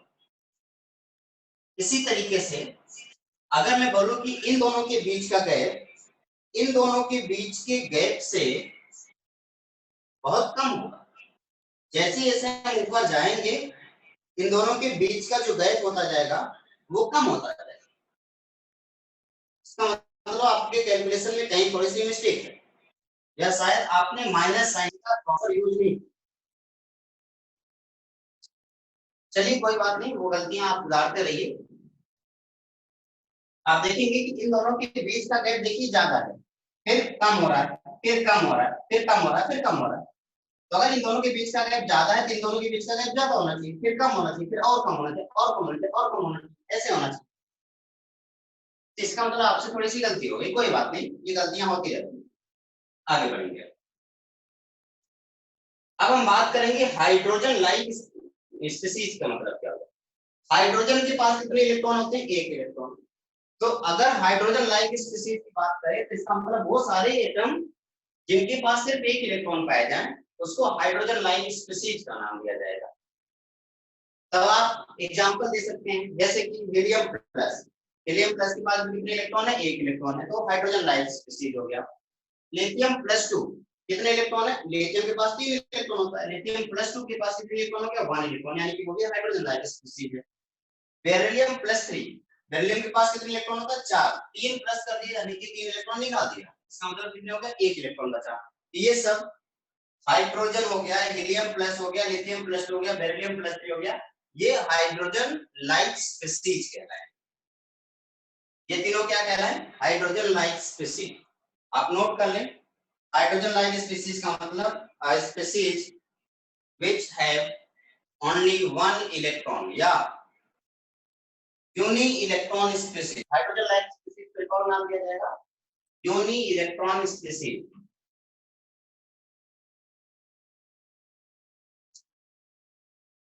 यूनी इलेक्ट्रॉन स्पीशीज यानी कि जिसके पास सिर्फ और सिर्फ कितने होने चाहिए? एक सिंगल इलेक्ट्रॉन होने चाहिए, तो हाइड्रोजन लाइक स्पीशीज कहलाएगा।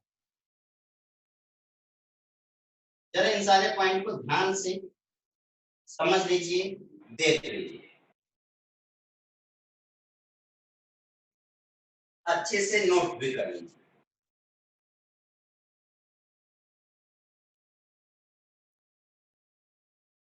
अब मैं आगे बढ़ रहा हूं।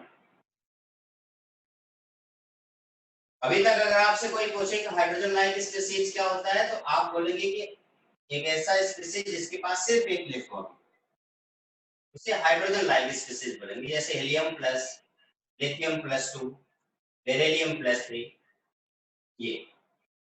लेकिन इनकी खास बात ये होगी कि इसके पास इलेक्ट्रॉन तो एक है बट प्रोटॉन अलग अलग होंगे, इसका एटॉमिक नंबर अलग अलग होगा।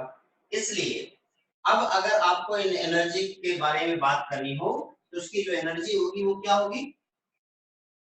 अब आप ध्यान से देखें, हाइड्रोजन के लिए जेड की वैल्यू क्या होती है? 1। लेकिन हाइड्रोजन के अलावा कोई दूसरा होगा तो उसके लिए जेड की वैल्यू तो बदलती जाएगी, यानी कि एटॉमिक नंबर बदलता जाएगा। तो आप यहाँ पे लिखेंगे इस टाइप के जो एनर्जी है, energy for hydrogen like species, En this is equal -2.18 into 10 to the power 18 z square by n square joule. क्या आप में से कोई मुझे, ये देखिए जूल में हमने एनर्जी आपको बता दी, आपका काम है आप इलेक्ट्रॉन वोल्ट में एनर्जी मुझे बता दीजिए। जूल में तो मैंने आपको एनर्जी बता दी, आप मुझे बस इलेक्ट्रॉन वोल्ट में एनर्जी बता दीजिए फटाक से, जल्दी से। मैंने आपको जूल में एनर्जी बताई है, आपका काम है मुझे इलेक्ट्रॉन वोल्ट में एनर्जी बताना।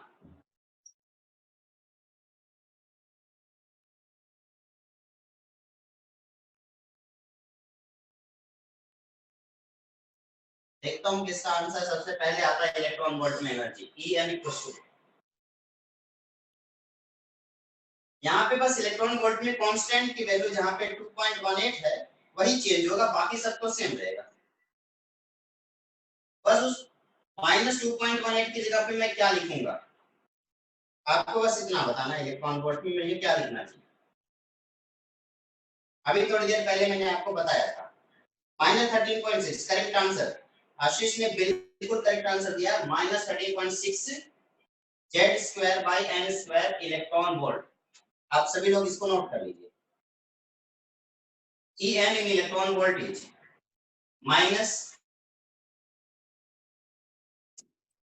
Z square by n square.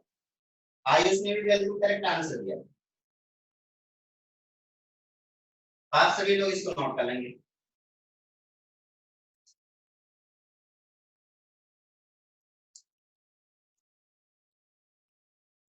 Hydrogen like species के लिए आप लोगों ने एनर्जी के लिए ये इक्वेशन लिख दिया। तो आप एक काम करेंगे, आप कहेंगे सर रेडियस के लिए भी बता दो। ये रेडियस के लिए जरा देखिए, रेडियस के लिए आप लिखेंगे 52.9 n स्क्वायर बाई जेड। ये फॉर्मूला रेडियस के लिए है। वेयर n क्या है? n आपको पता है, कौन से ऑर्बिट का रेडियस पता करना है, प्रिंसिपल क्वांटम नंबर है। और जेड क्या है? एटॉमिक नंबर ऑफ जो भी स्पीशीज के बारे में बात कर रहे हैं। लिथियम के लिए इसका एटॉमिक नंबर 3 हो जाएगा, हीलियम के लिए 2 हो जाएगा, बेरिलियम के लिए 4 हो जाएगा।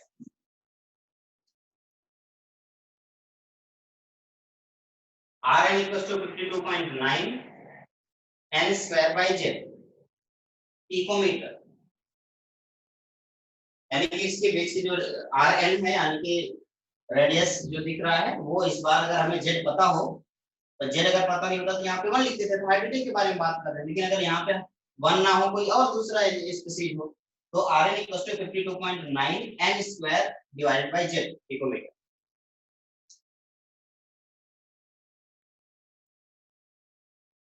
बाद में अगर आप चाहें तो पिकोमीटर को सेंटीमीटर में, मिलीमीटर में बना सकते हैं, मीटर में, जिसमें आपका मन है आप बना सकते हैं। अब ये किलोमीटर मत बना लेना है, ठीक है। स्टार पॉइंट बनाए और एक बात लिख लीजिए, यहाँ पे एनर्जी और रेडियस में बता दे रहा हूं।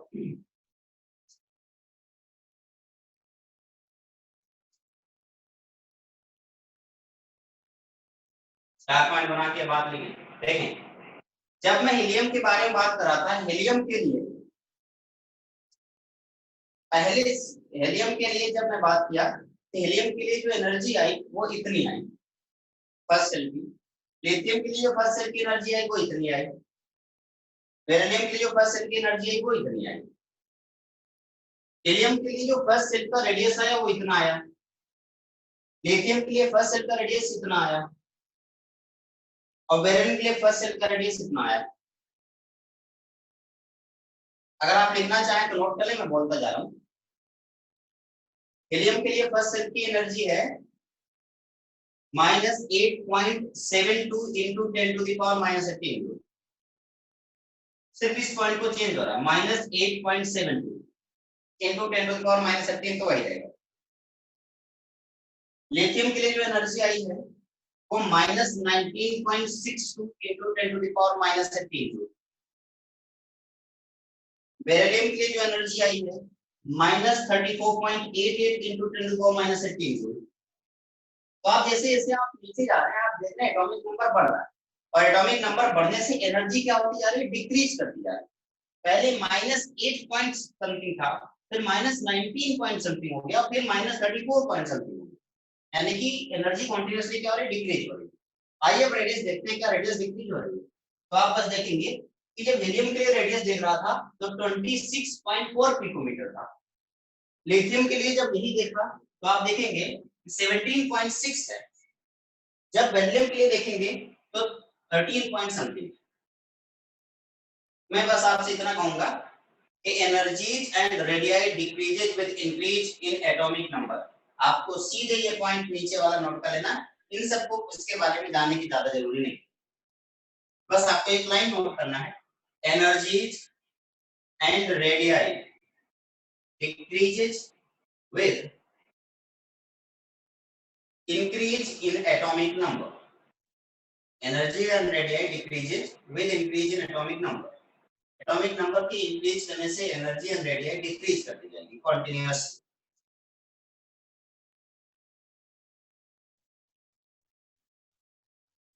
इस पॉइंट को आप नोट कर लें, बहुत ही इंपॉर्टेंट पॉइंट है। ऑब्जेक्टिव क्वेश्चन इस पर बहुत बनते हैं।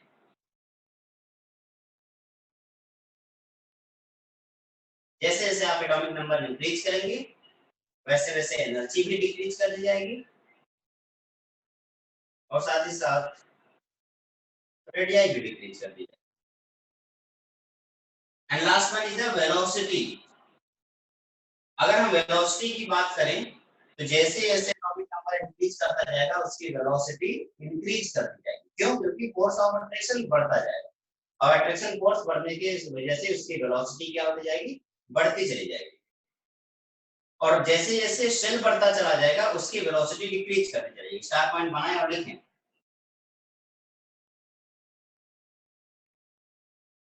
For the same orbit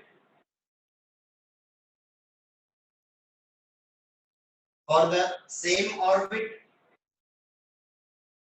velocity of electron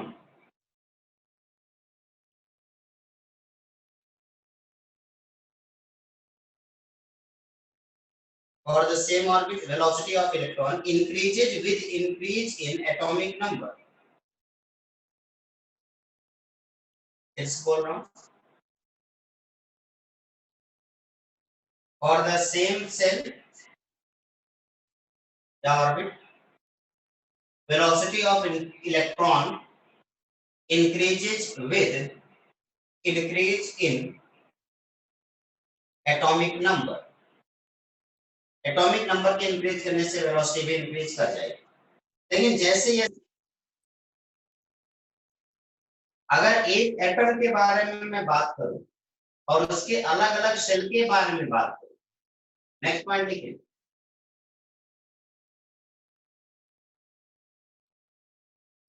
For same atom,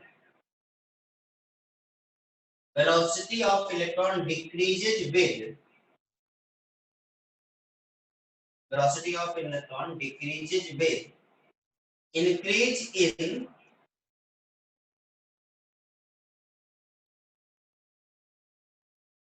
number of cells. जैसे नंबर ऑफ सेल बढ़ता चला जाएगा इलेक्ट्रॉन की वेलोसिटी डिक्रीज करती चली जाएगी।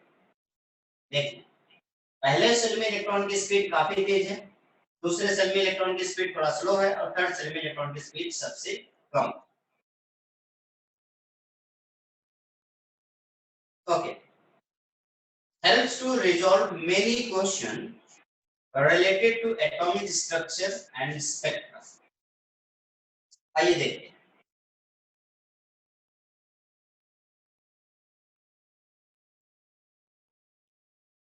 पहला क्वेश्चन ये है, आप एक तरफ क्वेश्चन लिखेंगे दूसरी तरफ आंसर फ्रॉम बोहर्स मॉडल, दोनों पॉइंट नोट करते जाएंगे। पहला क्वेश्चन ये है, रदरफोर्ड का मॉडल जो पहले स्टेबल नहीं था, क्यों नहीं था? रदरफोर्ड का मॉडल स्टेबल नहीं था और इसी वजह से उसका ये मॉडल फेल हुआ। तो किस तरीके से इस एटम की स्टेबिलिटी को बोहर ने बताया? तो बोहर ने क्या किया, उनका जो आंसर है वो ये है, electron are held in stationary orbit by virtue of an electrostatic force that why they does not fall into the nucleus. उन्होंने कहा कि जो इलेक्ट्रॉन है वो एक इलेक्ट्रोस्टैटिक फोर्स के साथ एक सेल के अंदर फिक्स्ड ऑर्बिट के अंदर जुड़े हुए हैं और जिसकी वजह से वो न्यूक्लियस के अंदर नहीं जुड़ सकते। क्योंकि वो फिक्स्ड ऑर्बिट में है इसलिए वो एनर्जी रिमूव नहीं करेंगे, एनर्जी रिलीज नहीं करेंगे और जब वो एनर्जी रिलीज ही नहीं करेंगे तो ऑर्बिट के अंदर गिरेंगे नहीं और इस वजह से इलेक्ट्रॉन जो एटम होगा वो कैसा हो जाएगा? स्टेबल हो जाएगा। दूसरा क्वेश्चन था, what is distribution and energy of electrons in an atom? उसका आंसर इन्होंने दिया, the model also states that electrons are distributed in concentric orbit around the nucleus. The orbit has a specific energy which decreases with increase during the electronic transition. Electronic transition की वजह से energy भले increase या decrease हो, पर अगर वो energy की बात करें तो एनर्जी एक सेल में जहां पे वो इलेक्ट्रॉन है वहां पे उसका सेम रहेगा, वो चेंज नहीं होगा। और जब चेंज ही नहीं होगा इसका मतलब एनर्जी रिमूव करती है, इलेक्ट्रॉन के रिवॉल्व करते समय एनर्जी रिलीज ही नहीं हो रही और जब एनर्जी रिलीज ही नहीं हो रही है इसका मतलब ये हुआ कि एटम क्या होगा? स्टेबल। ये पहला क्वेश्चन था जो रदरफोर्ड के मॉडल को फेल किया था, ये दूसरा क्वेश्चन था जो रदरफोर्ड के मॉडल को फेल किया था। इन दोनों क्वेश्चन को बोर के मॉडल ने किस तरीके से आंसर किया, आप इन दोनों पॉइंट को बड़े ही प्यार से कॉपी कर लें, नोट कर। अगर आप कहेंगे तो मैं बोल भी दूंगा, अदरवाइज आप देख पा रहे हैं तो आप इसे नोट करें।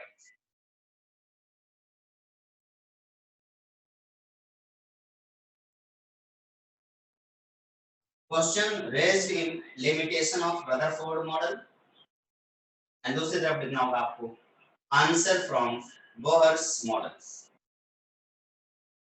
आप चाहे तो एक क्वेश्चन लिखें और उसके बाद उसके नीचे उसका आंसर लिख लें, फिर दूसरा क्वेश्चन लिखें और उसके नीचे उसका आंसर लिखें। आप ऐसे चाहे तो कर सकते हैं, अगर आप चाहें तो ब्लॉग बना सकते हैं, आपकी मर्जी।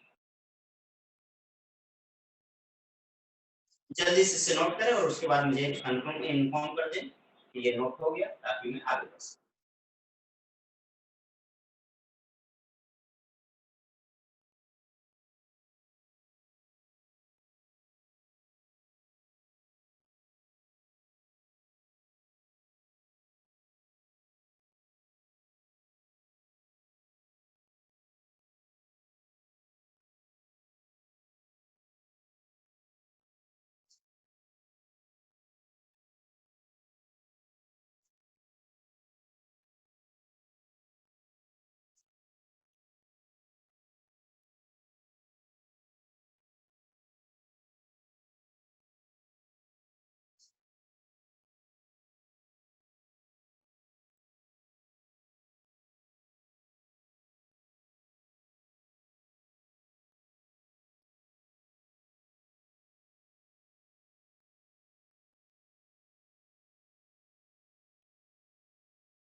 ओके, ठीक है, आगे बढ़ते हैं।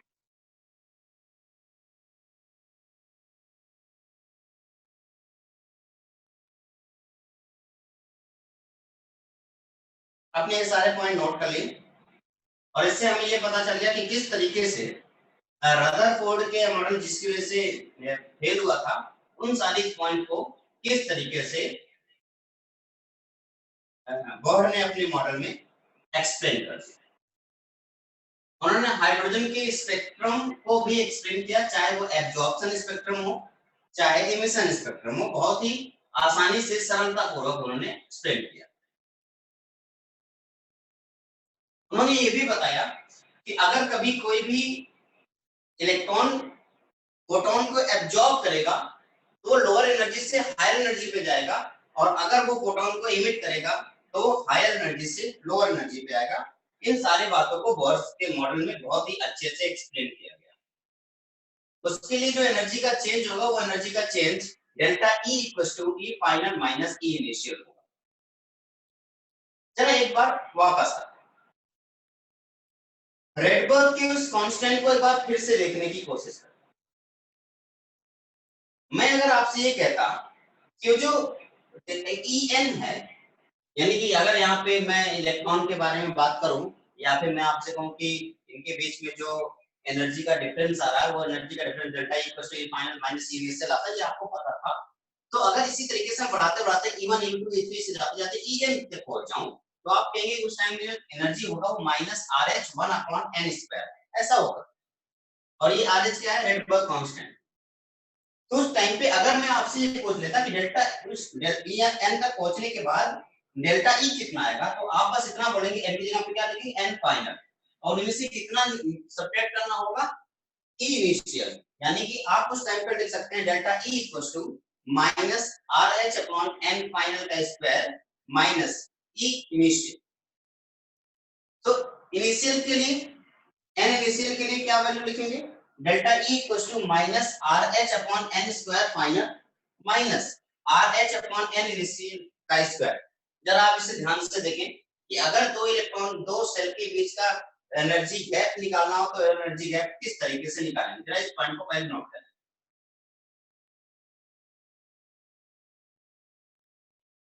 रेडबर्ग कांस्टेंट के टर्म में किस तरीके से दो सेल के बीच का एनर्जी गैप निकालें।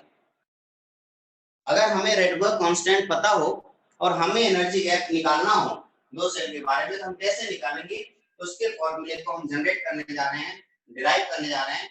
इसीलिए आपको ये सारे पॉइंट को नोट करना, फटाफट सारे पॉइंट को नोट कर लीजिए। En equals to minus RH 1 upon n square, where RH is called Rydberg constant, ठीक है। डेल्टा E है minus RH upon n final square minus n minus E initial, E initial की value आपको पता है RH upon n initial का square, ये n final का स्क्वायर माइनस n इनिशियल का स्क्वायर। मेरे ख्याल से अब तक आप इसे नोट कर चुके होंगे, फटाफट इसे नोट कर लीजिए।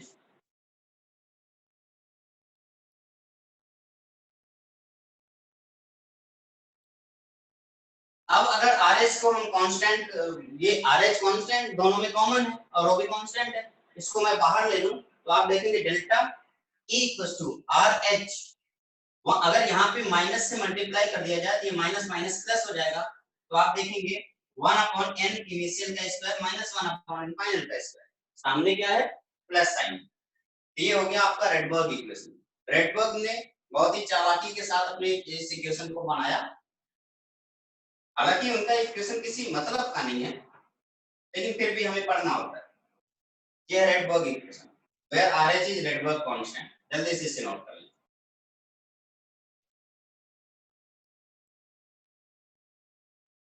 अगर n फाइनल की वैल्यू n इनिशियल से बड़ी हो गई, इसका मतलब क्या हो गया, एब्जॉर्प्शन होगा, और अगर n इनिशियल की वैल्यू n फाइनल से बड़ी होगी तो इसका मतलब emission.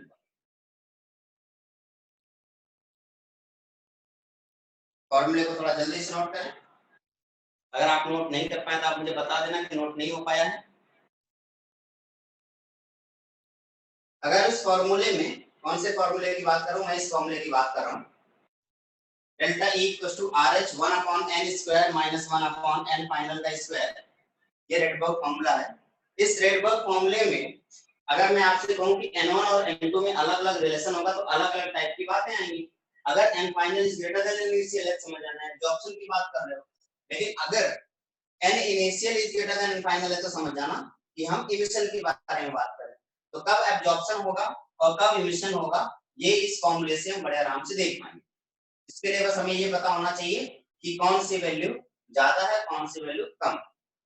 If n final is greater than n initial, that means absorption occur. But if n initial is greater than n final, that means emission occur. ठीक है, okay, तो आगे बढ़ते हैं। सपोज दैट अगर मैं आपसे ये वापस से यही बात बताऊं हाइड्रोजन स्पेक्ट्रम के बारे में, तो हाइड्रोजन के दो टाइप के स्पेक्ट्रम होते हैं, एक एब्जॉर्प्शन स्पेक्ट्रम, एक इमिशन स्पेक्ट्रम। अगर यहाँ पे देखें ये आपका एब्जॉर्प्शन स्पेक्ट्रम है और यहाँ पे देखें ये आपका इमिशन स्पेक्ट्रम। एब्जॉर्प्शन स्पेक्ट्रम में वो कुछ लाइन को एब्जॉर्ब कर लेता है, कुछ कलर को एब्जॉर्ब कर लेता है। यहाँ पे आप देखेंगे ये सारे कलर क्या हो गए, एब्जॉर्ब हो गए, ये ब्लैक बैंड दिख गया। और इमिशन स्पेक्ट्रम में ब्लैक फिल्म के ऊपर कलर बैंड दिखते हैं, तो ये आपको लाइन जो दिख रहा है ये इमिशन स्पेक्ट्रम का दिखा। कल वाली क्लास में, इससे पहले वाली क्लास में मैंने एब्जॉर्प्शन स्पेक्ट्रम और इमिशन स्पेक्ट्रम के बारे में आपको डिटेल में बताया कि कौन सा एब्जॉर्प्शन स्पेक्ट्रम होता है और कौन सा इमिशन स्पेक्ट्रम होता है। और अलग-अलग सीरीज आपको ऑलरेडी बताया जा चुका है। इसका मतलब बोर के ये पूरे मॉडल में इलेक्ट्रॉन एक जगह से दूसरी जगह पे जिस तरीके से शिफ्ट होता है, जैसे जैसे होता है, वो सारी बातें आपको ऑलरेडी बताई जा चुकी है। अब अगर मैं वेलोसिटी के बारे में बात करने की कोशिश करूं या फ्रीक्वेंसी के बारे में बात करने की कोशिश करूं, तो आप सबको पता है फ्रीक्वेंसी क्या होती है, डेल्टा ई बाई एच। और डेल्टा ई की वैल्यू अभी थोड़ी देर पहले हम लोगों ने क्या निकाला, आर एच 1/n(i) के स्क्वायर माइनस 1/n के स्क्वायर। तो अगर हमें वेलोसिटी चाहिए तो फ्रीक्वेंसी चाहिए, तो फ्रीक्वेंसी कैसे लिखेगा, delta v by delta E by H. तो यहाँ पे बस ई की जगह डेल्टा ई की जगह पे वो सारे वैल्यू पुट करेंगे जो रेडबर्ड की इक्वेशन था, और डिवाइडेड बाई एच कर देंगे। तो आप बड़े प्यार से आप सबसे पहला काम ये लिखिए कि अभी जो इक्वेशन आपने बनाया उस इक्वेशन के नीचे लिख दीजिए nu equals to delta E by h. Nu equals to delta E by h. जो अभी इक्वेशन आप लोगों ने लिखा है, इक्वेशन कौन सा लिखा है आपने, आपने e equals delta e equals to R H 1/n initial का स्क्वायर माइनस 1/n फाइनल का स्क्वायर, ये लिख दिया। अब आपको बस इतना करना है कि न्यू की वैल्यू निकालना है। तो nu this equals to delta h upon delta e upon h। ये फार्मूला यूज कीजिए, डेल्टा e की वैल्यू डाल दीजिए। अब जब आप डेल्टा e की वैल्यू डालेंगे तो डेल्टा e की वैल्यू क्या होगा, are H 1/n initial upon 1/n final, बस 1/h पहले आ जाएगा। आप इसे जरा नोट करिए। आप सबको पता है जो लैम्डा होता है वो क्या होता है, c बाई न्यू। अगर lambda equals to c by nu है तो क्या आप इस न्यू की वैल्यू को उठा करके इस सेकंड वाले फॉर्मूले में पुट कर सकते हैं। और अगर आप ऐसा कर सकते हैं तो आप लैम्डा की वैल्यू भी निकाल सकते हैं। ठीक है,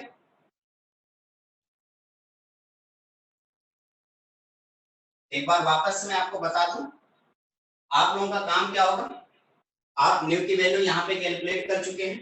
न्यू का फॉर्मूला ये आप लोगों ने जनरेट कर लिया है, डेल्टा ई बाई एच यानी कि R H upon h 1/n(i) minus 1/n, where h is plane constant.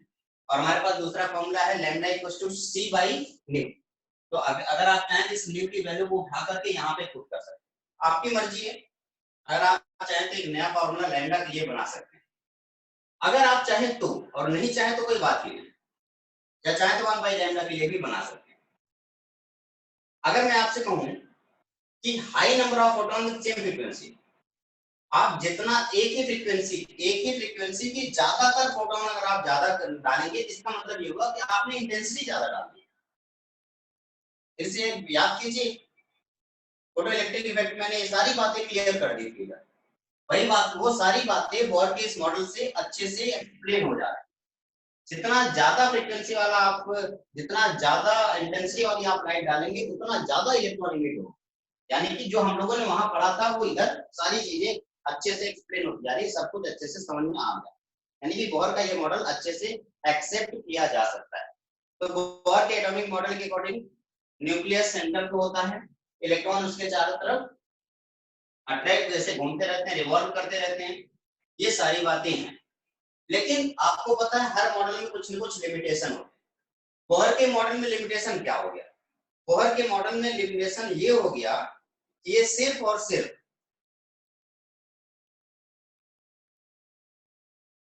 अगर मैं आपसे कह देता कि हाइड्रोजन के ड्यूप्लेट को कहां एक्सप्लेन कर पाया, यानी कि हाइड्रोजन के बारे में अगर मैं आपसे बताता तो हाइड्रोजन मॉलिक्यूल के फॉर्म में जब आता, तो हाइड्रोजन मॉलिक्यूल के फॉर्म में आता तो हाइड्रोजन के पास एक इलेक्ट्रॉन, एक हाइड्रोजन के पास दूसरा इलेक्ट्रॉन, दूसरा हाइड्रोजन के पास। इन्होंने अपने सारे मॉडल तो अच्छे से दे दिए, लेकिन जब मैं हाइड्रोजन के ड्यूप्लेट के बारे में बात करता हूँ और आपसे ये बताता फर्स्ट शेल में कितने इलेक्ट्रॉन रहते हैं, तो बोहर ने ये बात ऑलरेडी पहले बता रखी, जो 8th क्लास में लोगों ने पढ़ रखे हैं कि फर्स्ट शेल में कितने इलेक्ट्रॉन रह सकते हैं, 2 इलेक्ट्रॉन रह सकते हैं। तो फर्स्ट शेल में अगर 2 इलेक्ट्रॉन रह सकते हैं, यहाँ पे तो एक ही इलेक्ट्रॉन है, यानी कि ड्यूप्लेट को एक्सप्लेन नहीं कर पाए। Limitation of Bohr's atomic model,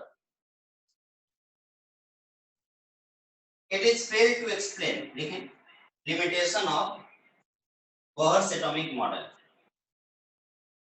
देखिए फेलियर अलग है, लिमिटेशन अलग।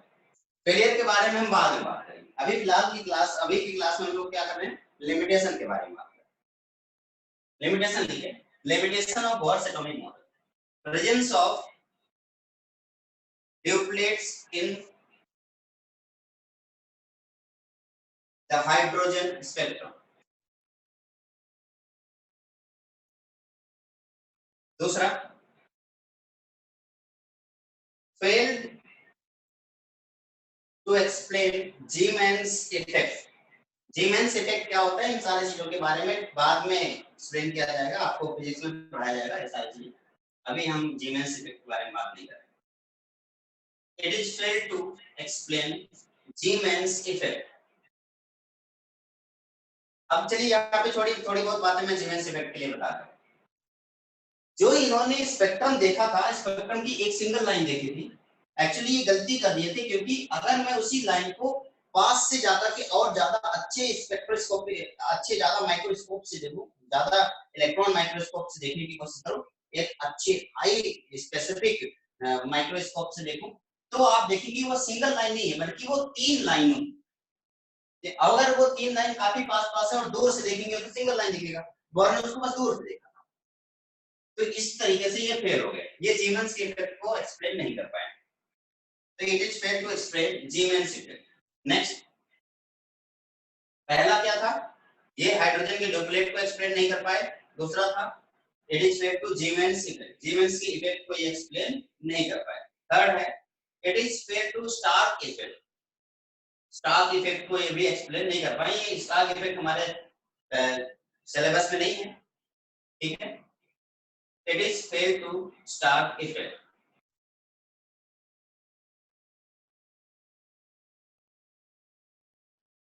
Next, it is fail to formation of molecules. It is fail to formation of molecules. Next, it fail to dual nature of electron. It failed to dual nature of electron.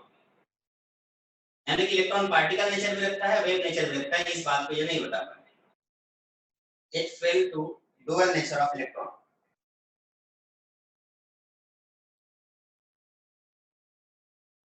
ठीक इस तरीके से bore के storming model को fail माना गया। इनकी limitation को एक बार मैं फिर से देखूंगा, आप फिर से एक बार देख लें और सारी बातें लिख लें। पहली बात तो ये कि ये सिर्फ हाइड्रोजन और हाइड्रोजन लाइक स्पीशीज के लिए वैलिड था। इसका मतलब अगर हाइड्रोजन में 2 इलेक्ट्रॉन आ जाते तो ये उसके लिए फेल हो जाता था। तो पहला है it is fail to explain the presence of doublet in hydrogen spectrum. First point, इसके लिए फेल हुए थे। दूसरी पॉइंट जो ये नहीं बता पाए थे, जिसके लिए फेल माने गए थे, वो था आपका जीमेंस इफेक्ट। जीमेंस इफेक्ट यानी कि जो सिंगल लाइन दिख रहे थे वो ढेर सारी लाइनें होती हैं, यानी कि उन्होंने एक सिंगल लाइन देख के सिंगल सेल बनाया था, एक्चुअली ये सिंगल सेल नहीं, इसके अंदर भी ढेर सारे सब सेल होंगे। ये बात शायद ये भूल गए और बता नहीं पाए, तो जीमेंस इफेक्ट को ये नहीं बता पाए। दूसरी बात ये फेल हुए जीमेंस इफेक्ट को एक्सप्लेन करने में। तीसरी बात ये स्टार्क इफेक्ट को एक्सप्लेन करने में फेल हुए, यानी कि सब सेल के अंदर सब सेल भी पाए जाएंगे और उसको भी एक्सप्लेन नहीं कर पाए। इसके बारे में हम आगे पढ़ेंगे, जब हम लोग पढ़ रहे होंगे क्वांटम मैकेनिकल मॉडल, तो उसके केस में हम स्टार्क इफेक्ट और जीमेंस इफेक्ट ये सारी चीजें पढ़ेंगे। तो ये स्टार्क इफेक्ट और जीमेंस इफेक्ट को एक्सप्लेन नहीं कर पाए, फेल रहे एक्सप्लेन करने में। जब हम कोई स्ट्रॉन्ग फील्ड लिगेंड यूज करेंगे तो क्या होगा, वीक फील्ड लिगेंड यूज करेंगे तो क्या होगा, ये सारी चीजें आगे हम पढ़ेंगे।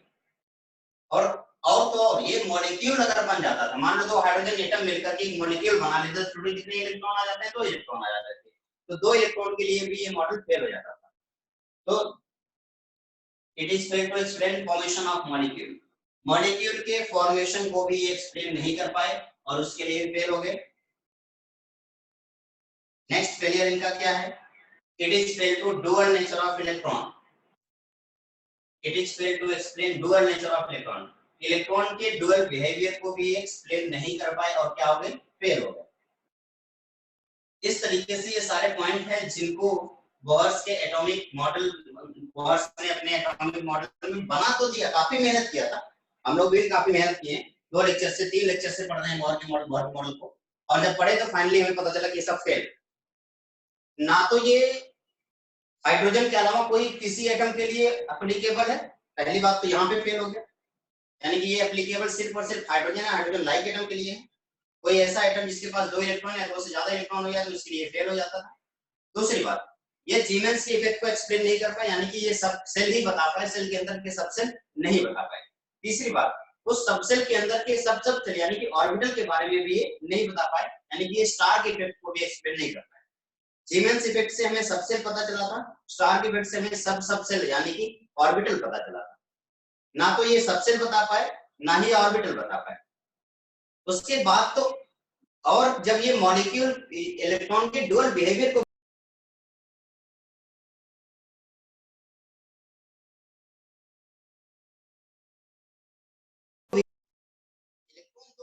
पहला बिहेवियर है इसका वेव नेचर और दूसरा है पार्टिकल नेचर। तो ना तो ये पार्टिकल और ये यहाँ पे इन्होंने सिर्फ और सिर्फ कौन से नेचर को बताया, पार्टिकल नेचर को बताया, वेव नेचर को तो ये बता ही नहीं पाए। ये सिर्फ पार्टिकल नेचर को लेकर के इन्होंने अपना एक्सप्लेन किया।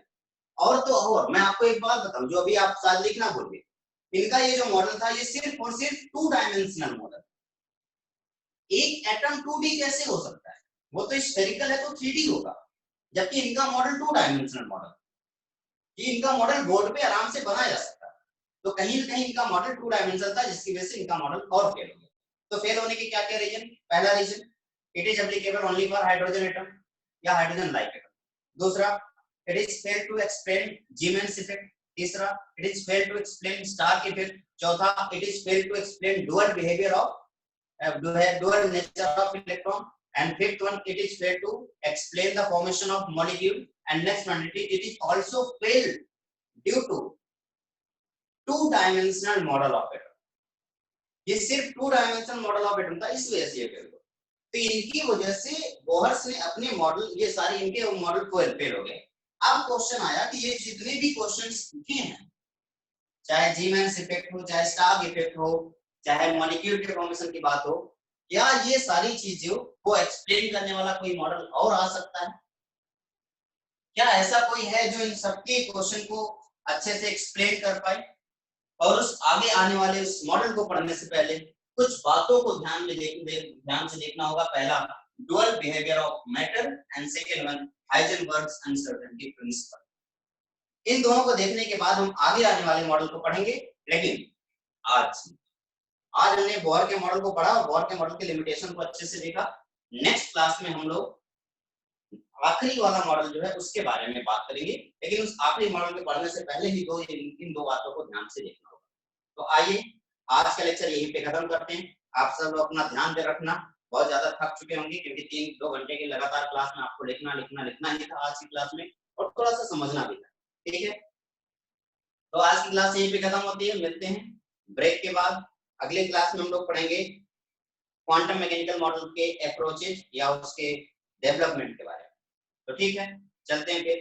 बाय बाय, अपना ख्याल रखना, घर में रहना, मास्क लगा के ही कहीं बाहर निकलना। और मैं उम्मीद करूंगा कि आप ऐसी जगह पे बिल्कुल ना जाए जहाँ पे भीड़ भाड़ का इलाका हो, क्योंकि कोरोना पहचाने का नहीं है कि आप मेरे स्टूडेंट, क्योंकि उसने मुझे ही नहीं पहचाना तो आपको क्या। Bye bye.